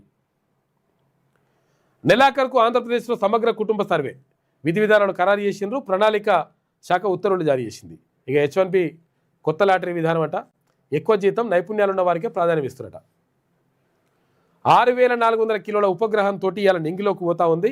అమెరికాకు చెందిన బ్లూబర్డ్ బ్లాక్ 2 ప్రయోగానికి సిద్ధమైన ఇస్రో నేడు ఉదయం 8:54 అంటే ఆల్రెడీ స్టార్ట్ అయిపోయింది. ఇస్రో చరిత్రలో ఇంతటి భారీ ఉపగ్రహ ప్రయోగం ఇదే తొలిసారి అని చెప్పి చెప్తా ఉన్నారు. ఇస్రో వెబ్సైట్లో ఉంటుంది కదా.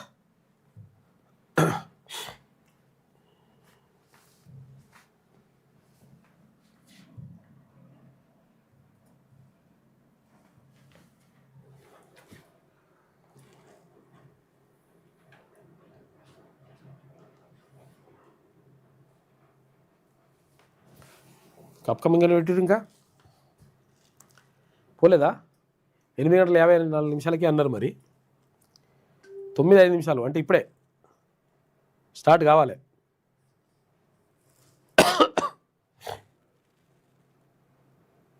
తొమ్మిది 5 నిమిషాలకు మరి స్టార్ట్ చేస్తారు మరి బరాబర్ టైం అవుతుంది. ముహూర్తం అన్నీ చూసుకుంటారుగా.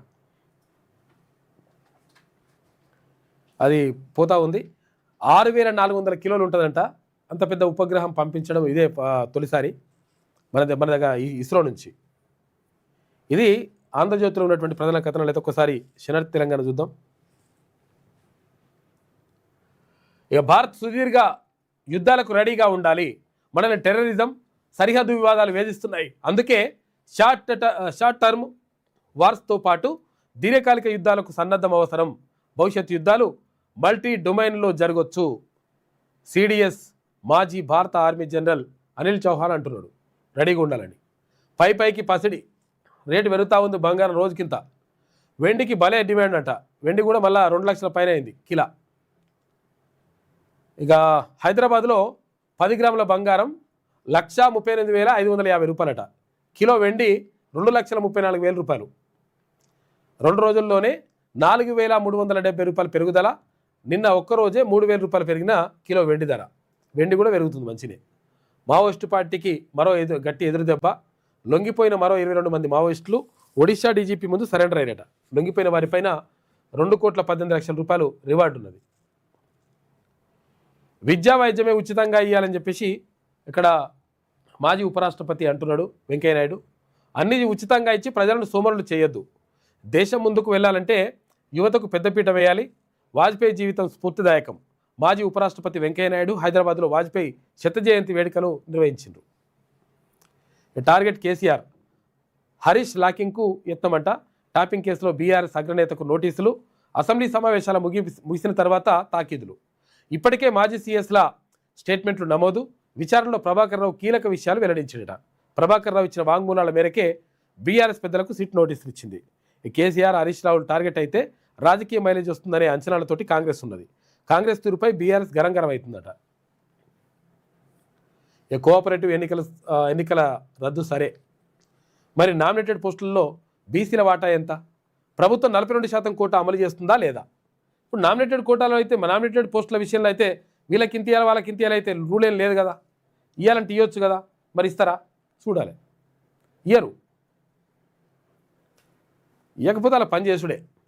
ఎంపీటీసీ, జెడ్పీటీసీ ఎన్నికల్లో 42% అమలు కష్టమే. ఈ ఎన్నికల్లో 42% అమలుకు న్యాయపరమైన చిక్కులు. కానీ పిఎస్సిఎస్లకు సభ్యులను నామినేటెడ్ చేసే పరిస్థితి లేదు. వేరు. పిఎస్సిఎస్ నామినేటెడ్ పోస్టుల్లో బీసీలకు 42%కి ఛాన్స్ ఉంది. కానీ రాష్ట్ర సర్కార్ ఎలాంటి నిర్ణయం తీసుకుంటుంది అనేది కీలకం. తీసుకోరట్లా. 200 కోట్ల రూపాయల అవినీతి అనకుండా మహబూబ్నగర్ జిల్లా డిప్యూటీ ట్రాన్స్పోర్టు కమిషనర్ ఇంట్లో ఏసీబీ సోదాలు చేసింది. రేవంత్కు అవగాహన లేదు. నీటి అవసరాలు తెలియని వాళ్ళు అధికారంలో ఉండ్రు. కేసీఆర్ గర్జిస్తుంటే సమాధానం చెప్పలేకపోతుండ్రు. పాలమూరు పథకం అశ్రద్ధ చేస్తుంది. ప్రజల దృష్టి మళ్లించడానికే నోటీసుల డ్రామాలు. దమ్ముంటే సహకార ఎన్నికలు నిర్వహించాలని చెప్పేసి బీఆర్ఎస్ వర్కింగ్ ప్రెసిడెంట్ కేటీ రామారావు అంటున్నాడు. మరి ఏమైందో మరి దీని మీద 42% రిజర్వేషన్ అట్టెట్లియారని చెప్పేసి అడుగుతలేవేంది? అడగరు వీళ్ళు. చిత్తశుద్ధి ఉండదు వీళ్ళకి. వేరే ఉంటుంది లెక్క వీళ్ళది. గంగారం హత్య కేసులో సంచలన తీర్పు. 9 మంది నిందితులకు జీవిత ఖైదు. 2021లో భూతగాథల నేపథ్యంలో 3 నరికి చంపిన నిందితులు. జయశంకర్ భూపాలపల్లి జిల్లా కోర్టు 4 ఏళ్లలోనే తుది తీర్పు వెల్లడించింది. చనిపోయినట పాపం. జవాబుదారీతనం ఉండాలి. అధికారులు సమన్వయంతో పనిచేయాలని చెప్పేసి ముఖ్యమంత్రి అంటుండు. కేసీఆర్వి పచ్చి అబద్ధాలు. ఇరిగేషన్ సిస్టంపై ఆయనవి తప్పుడు ప్రకటనలు అని చెప్పేసి గత సర్కారు ఇరిగేషన్ పేరిట భారీగా రుణాలు తీసుకుంది. దానివల్ల ప్రయోజనం కన్నా నష్టమే జరిగిందని చెప్పేసి మంత్రి ఉత్తమ్ కుమార్ రెడ్డి అంటుండు. ఇక ట్రంప్ ఆఫర్. అక్రమ వలసదారులకు ఆఫర్ ప్రకటించిండు ట్రంప్. 2,70,000 రూపాయలు ఇస్తా అంటుండు. ఇక్కడికి దేశంకి వెళ్ళిపోతే అక్రమంగా పోయిన వాళ్ళు అమెరికాకి వెళ్ళిపోతే. హస్తినలో హైటెన్షన్ అంట. బంగ్లా కమిషన్ కార్యాలయం వద్ద ఉద్రిక్తత. బంగ్లాదేశ్లో హిందువులపై దాడులకు నిరసనగా విహెచ్పి ఆ తర్వాత హిందూ సంఘాలు నిరసన చెప్తున్నాయి. కార్యాలయంలోకి వెళ్లేందుకు ప్రయత్నం చేసిండ్రు విశ్వ హిందూ పరిషత్ నేతలను అడ్డుకున్న పోలీసులు ఇరు వర్గాల మధ్య వాగ్వాదం తోపులాట జరిగింది. నిరసనకారులపైన పోలీసులు లాఠీచార్జి కూడా చేసిరట. హస్తినలో హైటెన్షన్ అని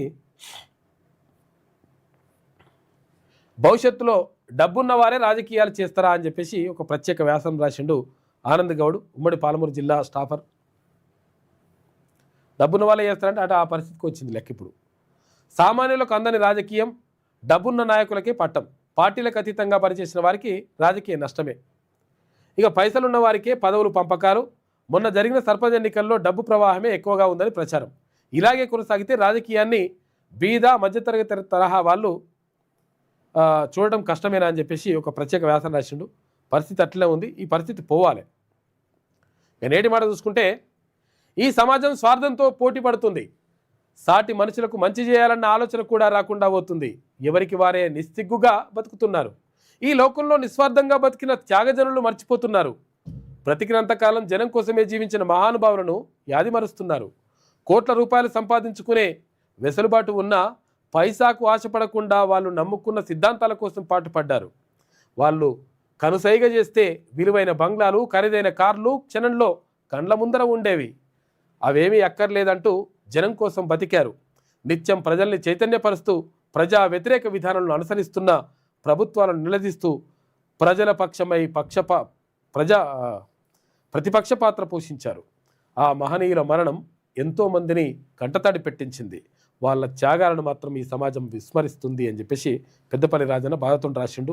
ఎవరైతే త్యాగాలు చేసిండ్రో వాళ్ళని పట్టించుకుంటలేరు, భోగాలు అనుభవిస్తున్న పట్టించుకుంటారని చెప్పేసి రాసిండు పెద్దపల్లి రాజన్న. ఇట్లా ఉంటుంది, కొన్నిసార్లు అట్లా జరుగుతుంది చరిత్రలో. జర్నలిస్టుల సమస్యల పరిష్కారంలో సర్కారు వైఫల్యం. టీడబ్ల్యూజే రాష్ట్ర కన్వీనర్ మామిడి సోమయ్య అంటున్నాడు, అక్రిడేషన్ల జీవో తప్పు తడక. ఇష్టం వచ్చినట్టుగా మరి ఇష్టం వచ్చినట్టుగా ఏంద్రని అనేది. త్యాగరాజ గారి సభలో ఇవాళ మీటింగ్ ఉందంట. జర్నలిస్టులు ఎవరైనా ఉంటే వెళ్ళండి అక్కడికి. ఏది ఇక్కడ డెస్క్ జర్నలిస్టులకు సంబంధించి. డెస్క్ జర్నలిస్టులు వేరంట, తర్వాత బయట వేరే జర్నలిస్టులు వేరంట. వేరు చేసి చేయరు. ఇంకా ముసలోడు అంతా కూర్చున్నాడు. కర్ల రాజేష్ మృతికి కారకులైన పోలీసు అధికారులను సస్పెండ్ చేయాలని చెప్పేసి ఇక్కడ డిమాండ్ చేస్తున్నారు మందకృష్ణ మాదిగా. నకరేకల్లో మహాత్మా గాంధీ సుస్థిర విజ్ఞాన సదస్సు విదేశీ మేళా నిర్వహిస్తున్నట. ఇది శనార్థిలో ఉన్నటువంటి ప్రధాన కథనాలు అయితే ఒకసారి గీమేమంటుందో చూద్దాం. 31 అర్ధరాత్రి వరకు మద్యం అమ్మకాలు చూసుకోయిగా. తాగినోళ్ళకి తాగినంత, ఊగినోళ్ళకి ఊగినంత. ఓటేయలేదని దళితుడి ఇంటిపై బుల్డోజర్ పెట్టినట కాంగ్రెస్ గుండాగిరాజ్. బీఆర్ఎస్ నాయకులు సామాన్య ఓటర్లపై కొనసాగుతున్న హస్తం నేతల దౌర్జన్యాలు. సంగారెడ్డి జిల్లాలో కాంగ్రెస్ నేత గుండాయిజం. ఉమ్మడి ఖమ్మంలో గులాబీ నేతపై దాడులు చేసిరట. సోయా మేం కొనలేం, మీరే కొనండి. సోయాబీన్ కొనుగోళ్లపై చేతులెత్తేసిన సర్కార్ కేంద్రమే కొనాలంటూ మంత్రి తుమ్మల లేఖ రాసినట. గిరిజన రైతులు నష్టపోతున్నారని ఒప్పుకున్నాడు. నా రిటైర్మెంట్ పైసలు నాకు ఇవ్వండి ప్లీజ్. వైద్యానికి 18 లక్షల రూపాయలు అప్పయిందంట. ఖరీదైన వైద్యం చేయించుకోలేక తిప్పలు పడుతున్నారు. చూసుకో ఇక. ఇది కేసీఆర్ పెట్టిపోయింది. ఇది కూడా జీవో దికావో జీవో చూపించమంటున్నట. ప్రభుత్వ ఉత్తర్వులు ప్రజలకు తెలియాలి అని చెప్పేసి హైకోర్టు అన్నది. వీళ్ళు 15,000 పెట్టరు. ఏది ఇప్పుడున్న ప్రభుత్వం. గతంలో ప్రభుత్వం కేసీఆర్ ప్రభుత్వం 43,000 జీవోలను దాచిపెట్టింది. ఎవరికి వాళ్ళు మంచిగా ఉన్నారు నాయన, పబ్లిక్ని మోసం చేస్తాను.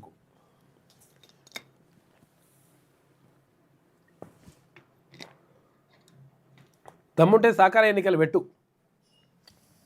అంటుండు ఎవరు, కేటీ రామారావు. 350 కోట్ల రూపాయలు అనకొండ అని చెప్పేసి 100 కోట్ల రూపాయలకు పడగలెత్తిన డిటిసి 3 కిషన్ అవినీతి సొమ్మును బయటపెట్టిన ఏసీబీ. కాంగ్రెస్ ఎంపీల భోజన ఖర్చు 13,59,000 రూపాయలట. మార్చి 8న ప్రజాభవన్లో 2 బీజేపీ 8 మంది కాంగ్రెస్ ఎంపీలు సమావేశమయ్యారట. 13,59,000 రూపాయలట ఖర్చు. చూసుకో ఇక.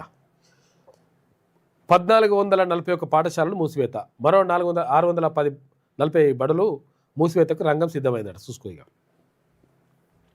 అప్పుడు కేసీఆర్ చేసిండు, ఇప్పుడు వీళ్ళు చేస్తున్నట్టు. ఐఏఎస్లు ఫెయిల్, సీఎంఓలనే ఫెయిల్ అంట. తోడేళ్లకి అధికారుల వత్తాసు. నెలన్నర నుంచి అక్రమంగా ఇసుక తరలిస్తున్నా ఎందుకు పట్టించుకోవట్లేదని చెప్పేసి అంటున్నారు. అక్రమ ఇసుక రవాణా కొనసాగుతూ ఉంది. గతంలో జరిగింది, ఇప్పుడు జరుగుతుంది. ఇట్లా ఎవడుంటే వాళ్ళు దోచుకుంటారు ఇక. కాబట్టి ఫోన్ ట్యాపింగ్ కేసులో నిజంగా మరి కేసీఆర్ని అరెస్ట్ చేస్తారా, తర్వాత ఇక్కడ హరీష్ రావుని కూడా అరెస్ట్ చేస్తారా చేయరా అనేదంటే నమ్మకం లేదురా అంటున్నారు. తర్వాత ఇంకోటి ఏంటంటే 42% రిజర్వేషన్ల కోసం మాత్రం ఇక్కడ ప్రభుత్వం కానీ అక్కడ ప్రతిపక్షం కానీ ఎవరు కూడా మాట్లాడతలేరు. ఎందుకంటే వాళ్ళకి చిత్తశుద్ధి ఉండదు. ఎందుకంటే బీసీలు చైతన్యం అయిపోతే ఇప్పుడు ఇంకా దీని మీద పైన మాట్లాడితే ఇంకా ఎక్కువ చర్చ జరుగుతుందని చెప్పేసి దాన్ని పక్కదారి పట్టించేటువంటి ప్రయత్నం జరుగుతూ ఉంది. తస్మాత్ జాగ్రత్త.